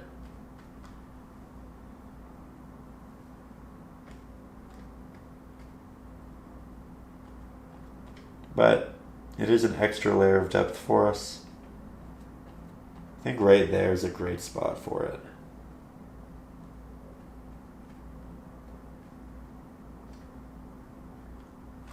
There we go. Just pushing those trees back a little bit in three-dimensional space. Still rotating my brush fairly regularly.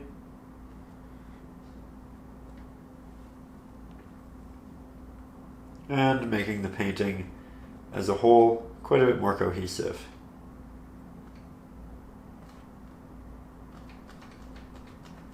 There we go. Now there's still plenty to do up here, but we do need to be fully dry, so we're heading into the base and we'll start blocking that negative space in. We'll do so initially by rendering a very dark green. Remember, we're in the foreground, we have these dark darks, and we're actually going to start with the darkest green we'll be using, so it's mostly Mars Black and Sap Green. We're not going to use the yellow ochre because we don't want any warmth in it yet, but we will be interjecting that a little bit later. I'm going to take my pinky finger, ground it on my easel so that I can eliminate shake from my brush. And we are going to cover up quite a bit of the trees that we have down here, but I'm not too concerned about that. We can always go back and repaint them in, which is very much my intention. I'll work around them to the best of my ability. Or, to be honest, not to the best of my ability. I'm going to work around them to a point that feels comfortable, but I'm not worried about it at all. That said, I want this to be a nice thick application, so I'm not spreading my paint too much. We'll go back to our palette and grab more for this central space. And you can see how the land dips in. It's a great little leading line. There we go. We'll build our highlights on top of this as we progress.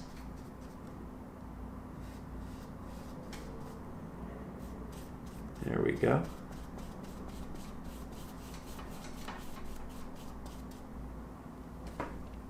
Oh, getting more notifications. That's the tricky part about using your phone for your reference photo. So many little distractions. But when you're really in tune with the painting process, typically it's okay.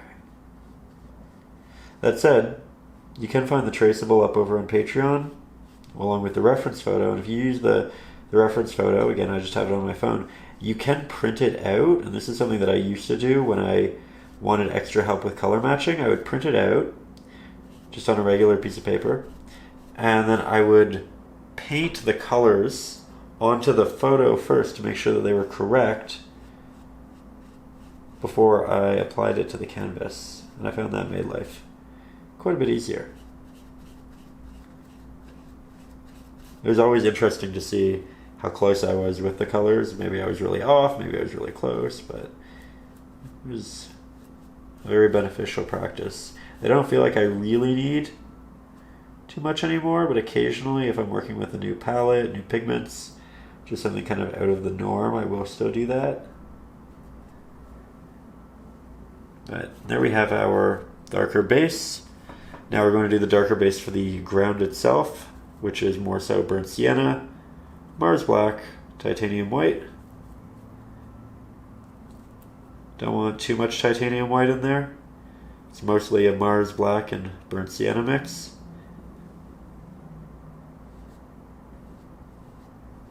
There we go.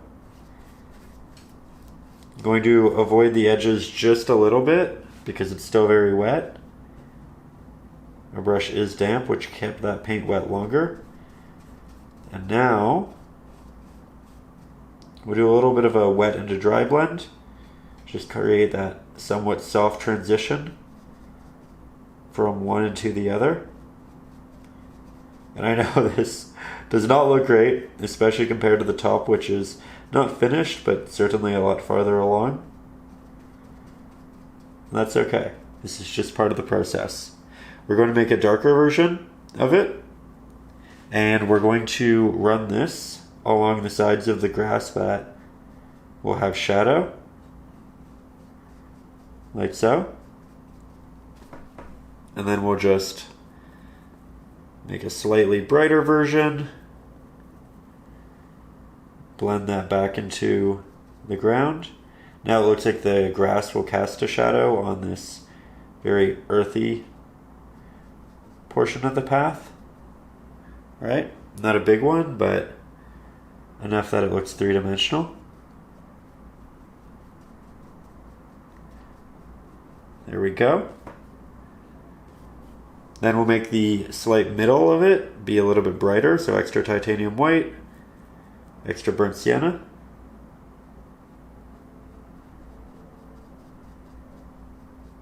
This is all just a base layer, so don't worry. It can look messy. We're just blocking in our initial values and very dark, desaturated applications. I'm going to have some extra light at the back, so I'll have that fill out a bit more. And we want to make sure that our layers are nice and thick. So I'll just go back a couple of times, fill that out, just like so. Go back to our darker green. Still using a hint of titanium white.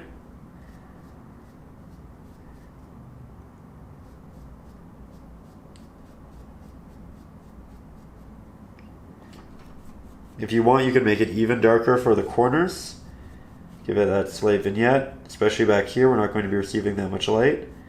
It can get a little bit brighter as it works its way into that central spot. Not that much brighter. Just a little bit.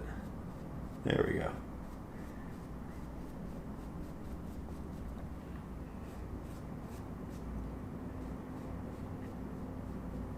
See that? A lot of subtlety. Brush strokes are still prominent. That's okay.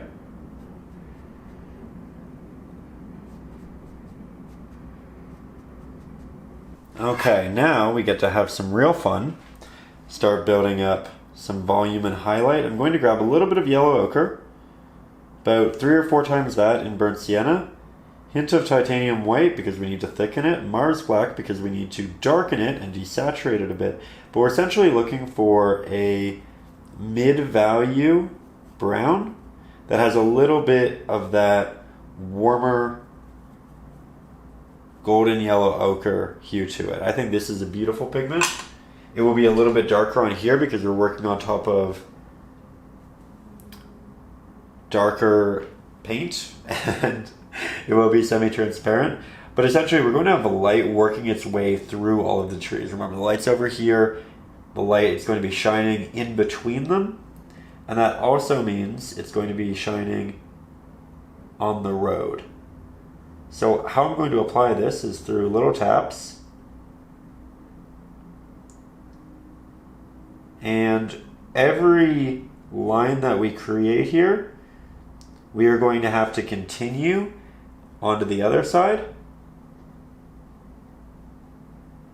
Okay. Showing you from a distance first. We will get closer in just a second.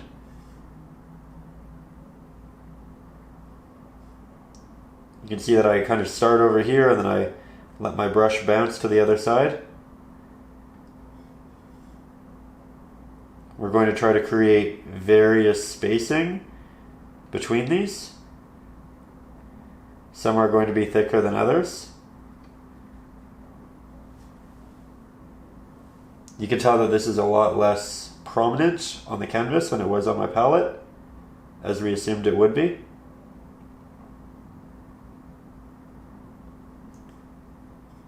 Going over some of those middle areas a couple of times to start building it up. Here I'll create one that's a bit closer to that, a bit smaller too.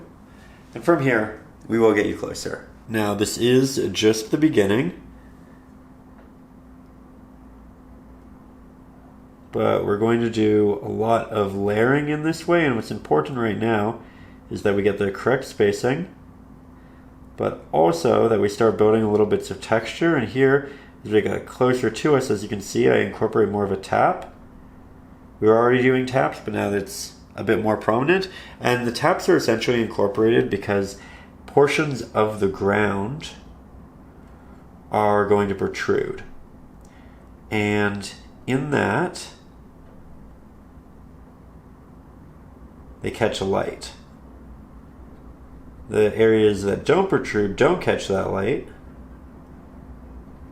and therefore they're darker. And now, through that light and dark, we create additional texture, contrast, depth, all of it.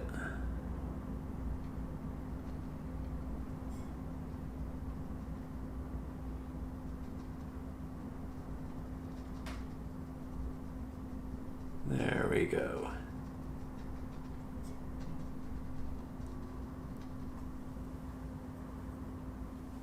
If you make some of these too large, don't worry about it. We can always go back later and make them smaller via darker pigment. I think I'm going to just double down on a couple, like so. Then we'll make a brighter variant of this, more titanium white, more yellow ochre, more burnt sienna. We don't need a massive jump in brightness. So, hint of Mars black. Just slowly interject that until we get what we want. And this will be akin to what we had on the trees. Do a little test. We want to dodge the hard end of it because it's going to have that shadow from the grass. But we are going to get into the center and towards the back here.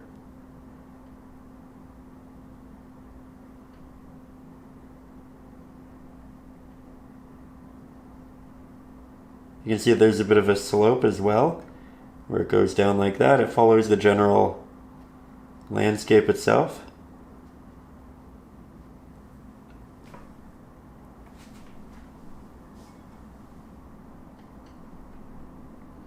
Dodging that edge because of the grass. Double checking that my lines are correct. Most of that highlight is towards the left-hand side of this. You can see that I'm building it up a bit more. Let it dissipate as you move into the right. Maybe a little tap here or there, but not much. And that little tap can go a long way. This will all make a lot more visual sense when we incorporate the middle portions as well.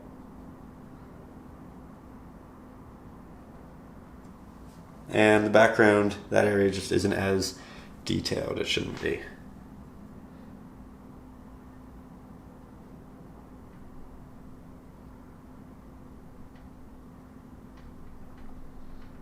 Building multiple layers. In the back, it's just a stroke. For the most part, there are little taps, but for the most part, it's a stroke.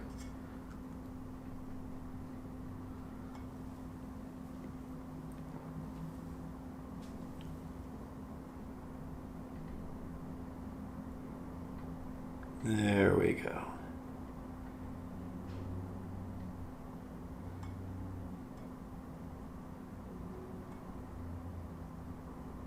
Now, like every other subject we've ever worked on, not done, but we are going to take a little bit of a break to work on the grass in between and to the sides.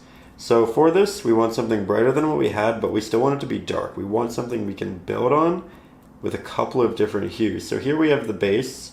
That's what I essentially used there. We'll make it nice and saturated, more green, titanium white to brighten it. That will desaturate it. That does mean we need additional green. So there's a lot of green in this mix. We can do a little test right beside the light. And that's actually a really nice pigment to build on.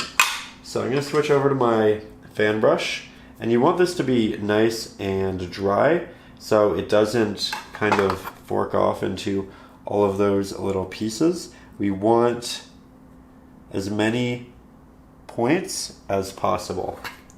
So we'll grab our pigment. We're going to start in the center.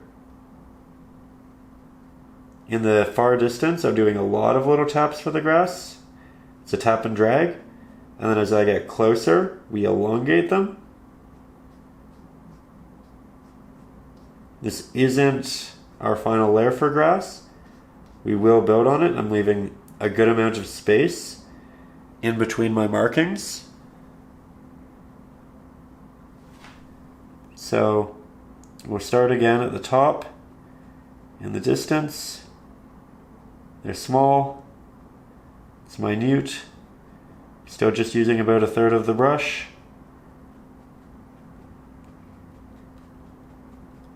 Creating little clusters. Sometimes there are lines. We will be going back in and repainting our trees on top of it. Not concerned about that. As we get a little bit closer, our markings get larger. You can see that we're also considering the hill that this is on. It's not a large hill, but it will impact the way in which we apply these strokes. All right? And you can see that I'm putting significantly more emphasis on the ones that are closer to the center area because it will just have more light naturally coming from there. And then as I start to run out of paint, we work our way to the edge, which does get darker. I'm going to go over this a little bit more because it's in the center. Head over to the other side. Small markings.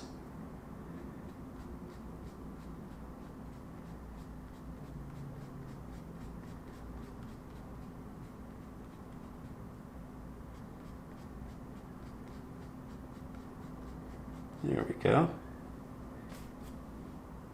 I'll get you closer for the rest of it. Okay, so we'll grab more pigment. Again, not using the entirety of the brush, just about a third. Keeping my strokes short towards this midsection. We're getting a little closer to us. They're getting larger. We do need more pigment though. My bristles are starting to stick together a little bit, which is making some occasionally larger markings than what I'd like. That's okay. We're just going to avoid that portion of the brush as best we can. And if it continues, if you're doing it and you find it troublesome, there it is again. You can wash your brush, dry it, and then come back. And I think that's what I'm going to have to do. But I will use up the remainder of what's on the side of the brush that I can use. Grab some water. I'm currently just taking that pigment off. Grabbing a paper towel, you can always use a painting cloth. Dry this to the best of our ability. Then we're just going to shuffle the bristles back and forth to get as many of them as I can. Grab pigment on both sides. And now we're back to our much sharper intentional application. Nice and easy. And when I say I was washing my brush, I was just putting it in a little dish of water, moving it about. Nothing highly complicated.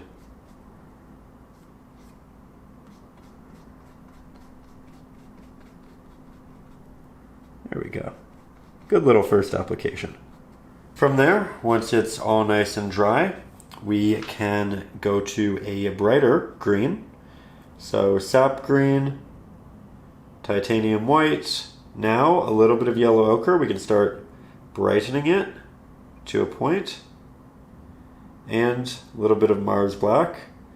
We want this to be brighter than what we had. We want it to be warmer than what we had, but we want it to still be able to get brighter and warmer. Now with this clean brush, I'm going to start in the middle because that's where our eye will inevitably end up, and that's where I want to put the most attention and focus. We will inevitably have little pieces of grass out in the portions of ground, and that's okay. In a little pathway. There we go. Making the grass look a little wild. I like that. Not well kept. We're out of nature. So now we're going over our past applications. We've already had a practice layer essentially. We know that it gets larger as we get towards us. We know that as it dissipates on our brush, we move towards the sides.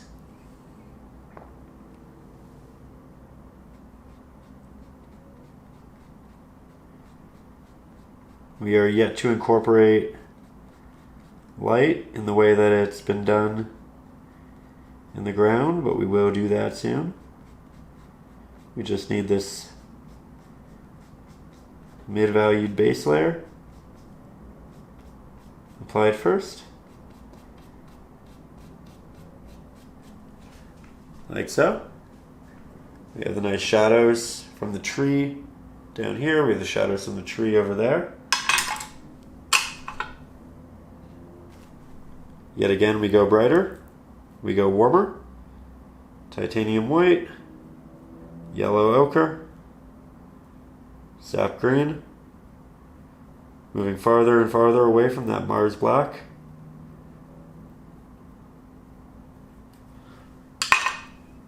Back to the band brush. And I'm going to test this as my highlight, so I'm only going to apply it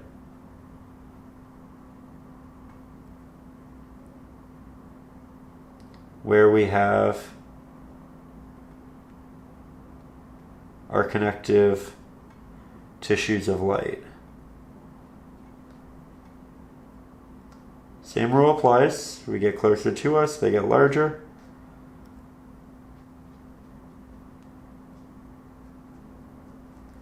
Just using the corner of my brush to add a bit more intentionality.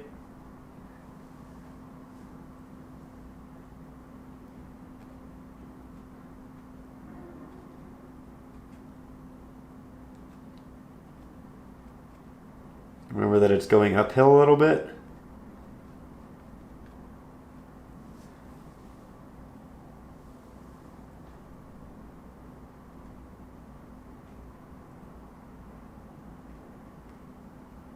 Still letting it dissipate as we get towards the edge.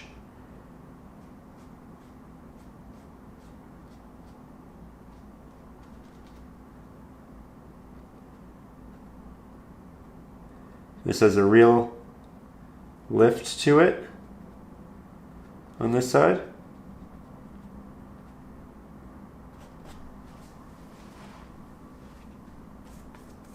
It's getting there. Still a lot of room for improvement though.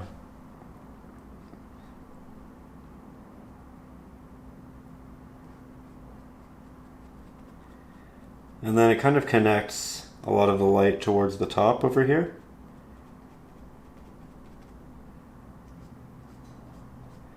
Here, longer strokes. And then we just have the top of our strokes there receiving light. I think I need to let this all dry quite well before I continue, but we're moving in the right direction. Okay, so stepping back and giving it a couple minutes to dry, I'm getting quite happy with it. Still though, we need a dramatic amount of light added into this piece. So, we'll do so by grabbing more sap green, this time about, let's try an even amount of our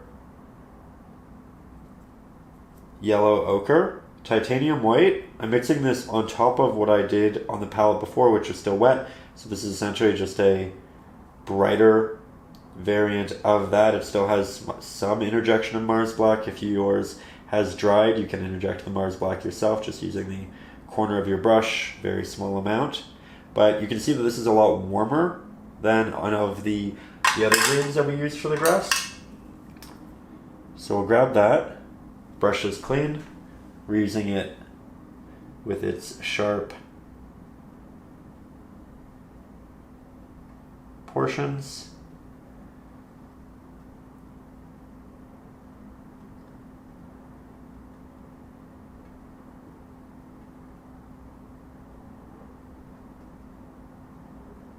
And already you can see that adds so much more life to the foreground. I'm just going over the pre-existing highlights. I'm not covering the entirety of them again. There are openings. I'm letting it dissipate as you move towards the edges. Same rules, just a brighter pigment.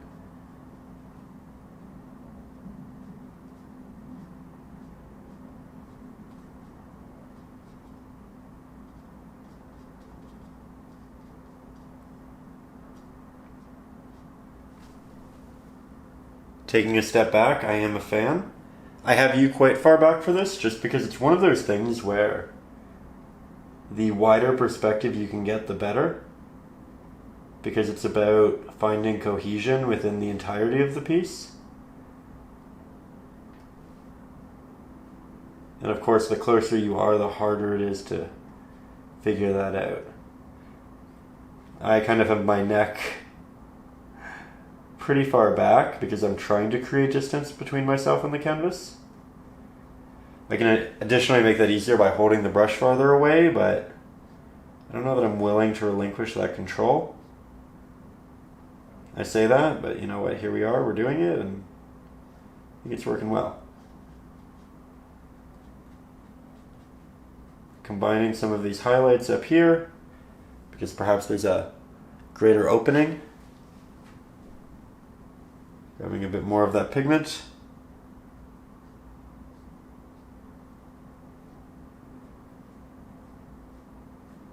Adding some extra detail. Extra opacity. Looks like volume.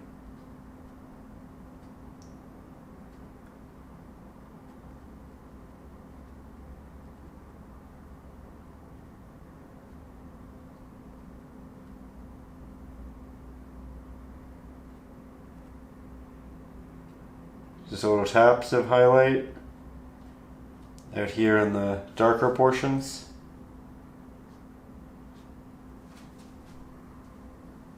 Okay, much better, but unfinished. Let's get closer. Yet again, we'll go brighter and warmer. So extra titanium white, extra yellow ochre, starting in the back because that's where there will be the least amount of trees. Oh, beautiful. That's what I've been looking for. We needed to build up to it so that it felt right, but this was definitely the end goal. That said, well, we're not at the end of the painting, but we do still need to go up to the top and do a lot.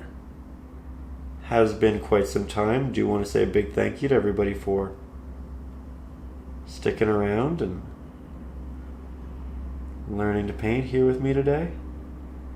As I mentioned earlier, it is such a pleasure to have the opportunity to teach art and talk about painting for a living, and I'm able to do that because of you, everybody who sticks around, and everybody up over on the Patreon page.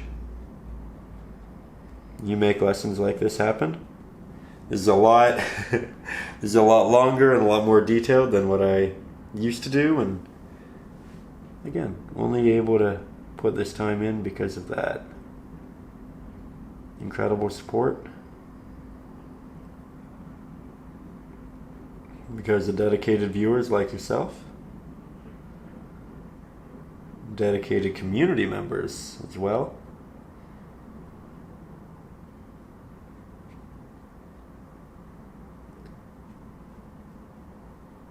By the way, if you are up over on Patreon, you should check out some of the recent posts. We just did a poll, again, for a brand new large 24 by 36 inch painting we're going to be jumping into soon.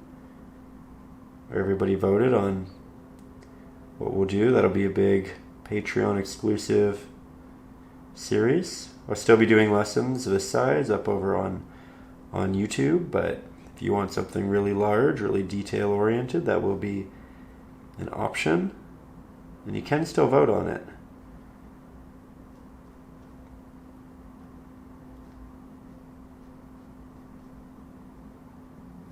If you're new to the channel, this is your first time here, up over on Patreon, you can also get the traceables, the reference photos, pictures of all of the materials, so you can make sure that you're using the same paints and everything that I do. Up there, you can also get access to all of my ebooks, including Acrylics for Beginners, which is essentially the essentials. Everything you need to know about acrylic painting before you jump into your first acrylic painting. And with that,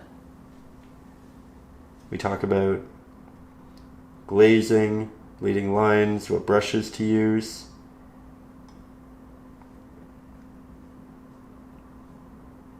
different color palettes, how to blend, how much water to work with, all of that good stuff.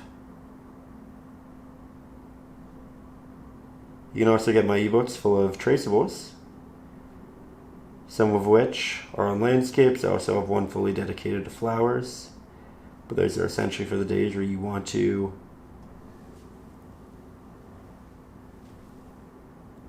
make something but you're not sure what to make and you don't really want to watch a video, so it's just a lot of great option there. You can also print them out and color or paint or do all of that good stuff with them. So many uses for traceables, right? Depending upon what you're feeling that day.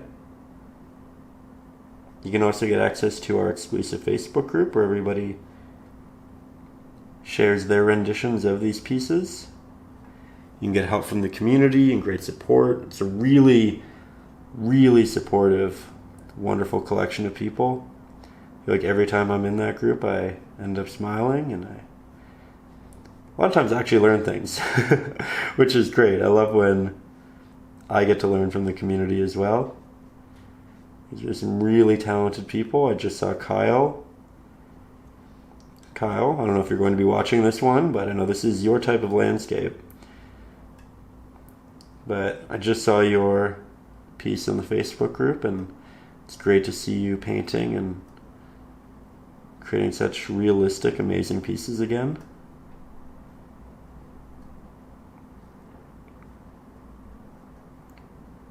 But up there again, you can see different renditions of all of these, which is great. Get inspiration from other artists. Everybody kind of has their own flair and touch on these, and you can interject that into your own, but also share your ideas. It's a very positive, friendly community.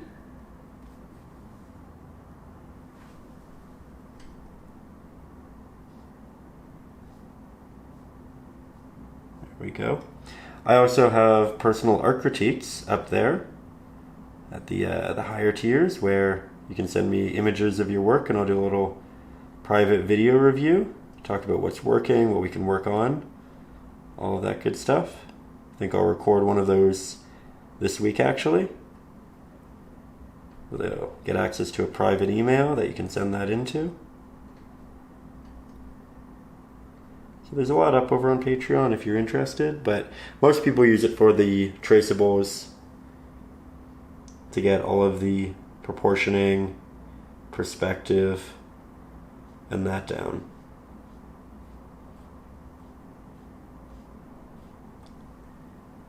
Here we're just using the liner brush to render some individual little blades of grass. Still getting smaller in the distance, but here towards the foreground we get to be a bit more playful, which is fun.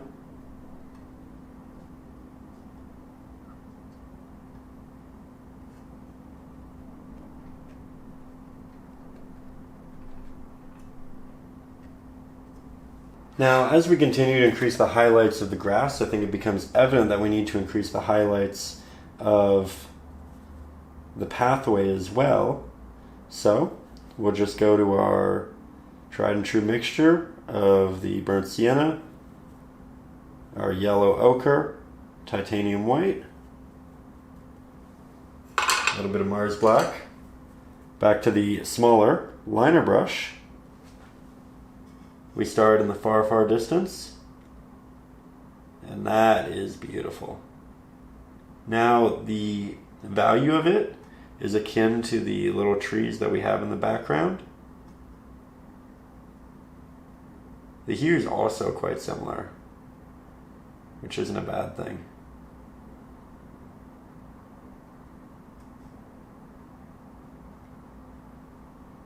Kind of have these two merging into a singular one now.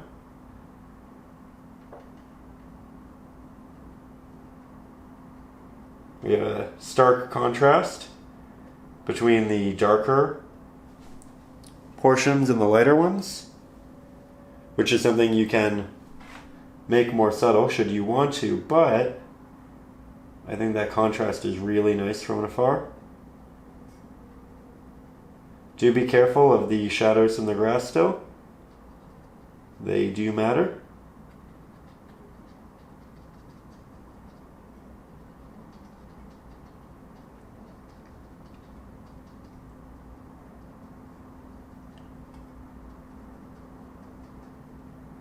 I think that made a big difference. I think that made a really big difference. Let's continue. Titanium white, yellow ochre. Give it that golden sun color.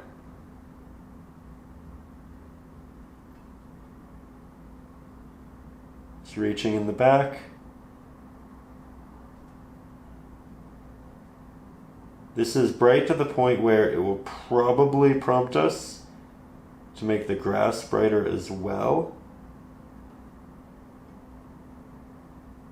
So it's one of those things where it made the subject itself look great, but in the process it kind of hindered another subject, at least how it resonated. And that's fine because we can enhance the other subject, but it is why we constantly look at not just the subject we're painting, but the subject we're painting in relation to every other subject. And we consider bringing them all together.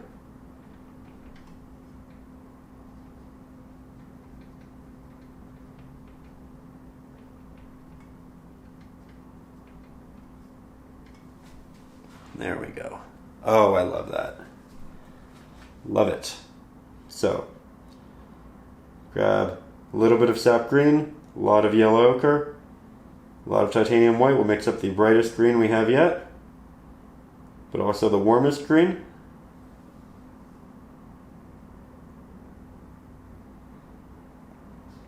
And then here, you can see I'm just starting with the liner brush in the distance.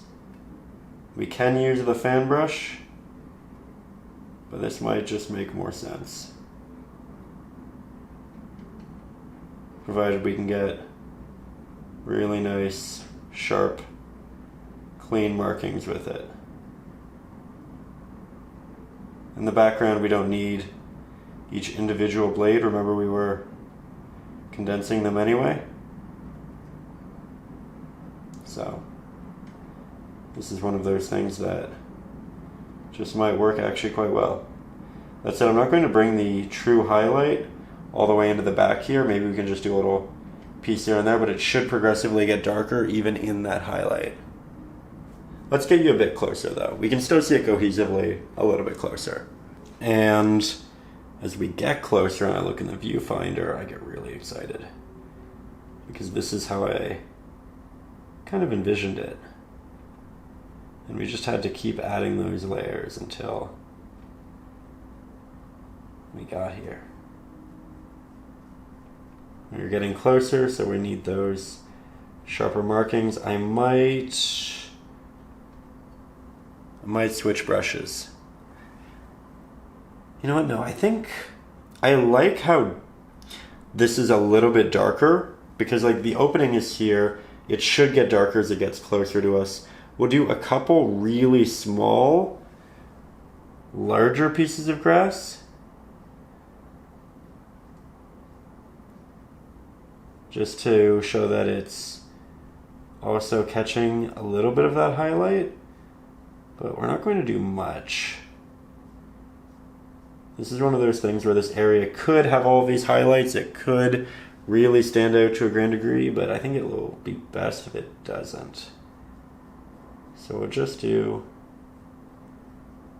a little bit of grass here and there and focus more so towards the back because that's where it really matters. And we'll have a couple in between. We haven't bridged any of these yet, but there will be little pieces of grass that are taller that do catch that light. It'll just bring everything together a little bit better. Especially up towards the trees. It'll look really beautiful as it works its way in between.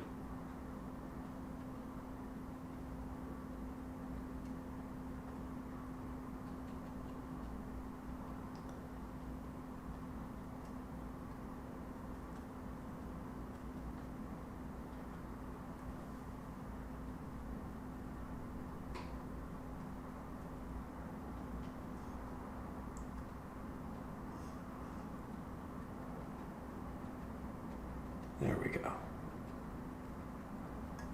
Now we do still need, of course, to go back down towards that bottom portion. But before we do, I clean my water and my brush and I want to head up here to grab some titanium white, quite a lot of it actually, a little bit of our cerulean blue, hint of our Mars black, and I want to remix the color that we used for the base, which was essentially a bit of a cloud. It was this grayish blue, still fairly bright. And I want to rework in some openings down here because in the reference photo, it actually was a lot more open. I opted to close it up. And I'm initially applying this in areas that are, for the most part, brighter, because that implies that the light is leaking through the trees, right? So it's just a very natural place for it. So we're opening up our trees in a number of spaces.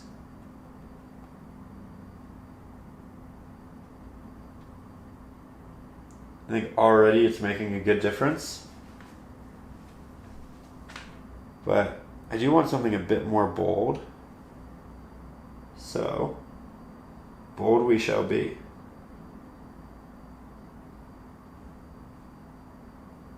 There is water on this brush, but not too much because I need these applications to be fairly opaque. I think having a more open bottom here is going to do a lot for the painting.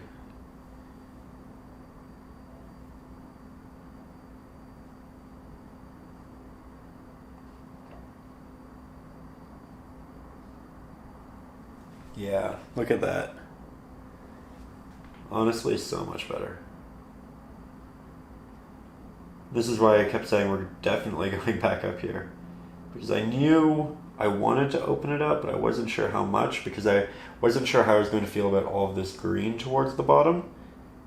I knew I wanted this painting to have a lot of green in it, and essentially the more we added down here, the more leeway we had to add more blue up here, right? Because the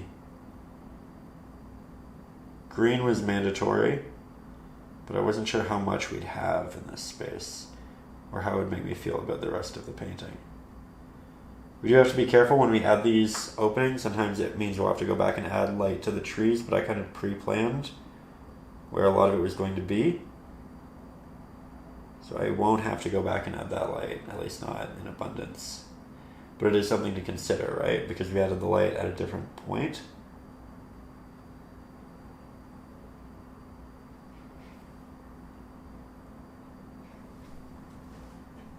There we go.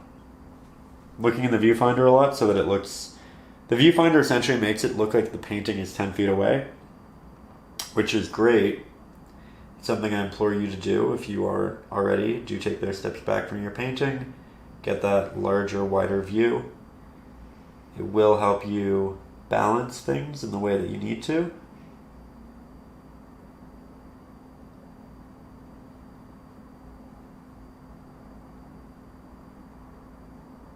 So it also lets you clean up branches that you may not love.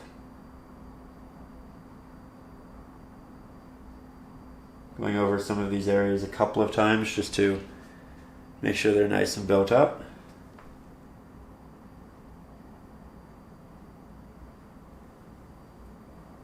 Trying not to do too much.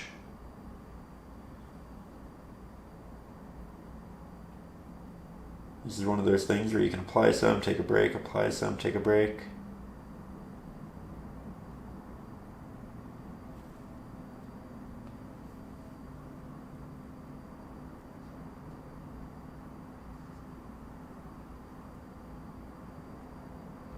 Now, as we do get towards the end of this lesson, I do want to give you a little keyword, a little key phrase that you can incorporate in the comment section to know that you are one of the, on average, 13% who makes it to the end of these longer videos. It's a little casual, subtle badge of honor, essentially, where I will know and everybody else who got here will know that you were also one of them. It's fun to see routinely who gets to the end, who gets the keyword. I can't always respond to every comment, but I do read them all, and it is neat to see who does continuously get them. And I think today's word, we'll keep it very subtle. Nobody but us will get this. The word is opening. We have an opening in the trees. We have all of these little openings in foliage. We have these openings which are rendering light. You can use the word opening in a sentence, or you can just type it itself, but it will essentially let me know that, again, you are one of those dedicated few, and I very much respect that. If you put this much time into learning, I think it says a lot about who you are as a person, and I think it means that you'll probably end up with a pretty great painting too. So, congratulations to you. The word is opening. Feel free to interject that however you'd like. Or you can tell me about your favorite summer day ever. Either or. Always love hearing different stories from people in the community, days and events, sites that inspired them. So, opening or your favorite summer day. There we go. Now, still not done. Oh, never done with these. I'm going to render the darker base color that we had for our trees down here, because I need to extend some of them. We painted grass over a lot of it, And we just need to reestablish to a point. Doesn't need to be dramatic. We just need firm bases that make sense within the context of the painting. Right? So we go with the lighter pigments, we go with the darker pigments. It's going to be a bounce back and forth because we do have those highlights, but those highlights do dissipate as we get towards the bottom. And you can also throw grass over portions of the bottom that might look a little bit messy. So you have a lot of option. I think I'm going to bring this down just a little bit. There we go. Brought it forward in the painting in a nice way. We can also take that really dark pigment and just interject little taps of it into the darker foreground of the path, as this will be the area in which has the most contrast. It's closest to us. It can blend really nicely into the shadow color that we put along the edges for the grass. Just bring it together. But with that, aside from the occasional little tap of beautiful warm lit foliage at the top here and tiny embellishments, that's essentially our painting. It's been a pleasure. It has been such a pleasure. Thank you for being here with me. Thank you for taking this time. Thank you for exploring traditional art, right? Being a part of the community. And I hope you have an incredible painting session, you know? I hope you feel inspired. I hope you came out of this with a couple new techniques. And I will, of course, see you with another new painting lesson very soon. Again, we're starting on the very big 24 by 36 inch canvas. Probably in the next week or two. Poll is still going on Patreon, so you can vote for your favorite. It looks like there's going to be a pretty definitive winner, but you never know. I've thought that before with past polls, and then all of a sudden, it's completely different. So we'll see what happens. I am going to continue working on ones of this size for YouTube in this way, so it's not like a replacement, it's just an addition. And if you haven't already, if you made it this far and you haven't, consider subscribing to the channel. I post lessons like this all the time. It's just a fun, relaxed way to get creative and make something you care about, mentally escape to a place that you might really love. And yeah, again, hope you learned something. Hope you find yourself in a good place. And I'll see you soon. So, links to the brush set in the video description, links to the Patreon in the video description, traceable reference photo, all of that, and I will see you soon with another painting. You have a lovely weekend, and above all, as always, stay creative.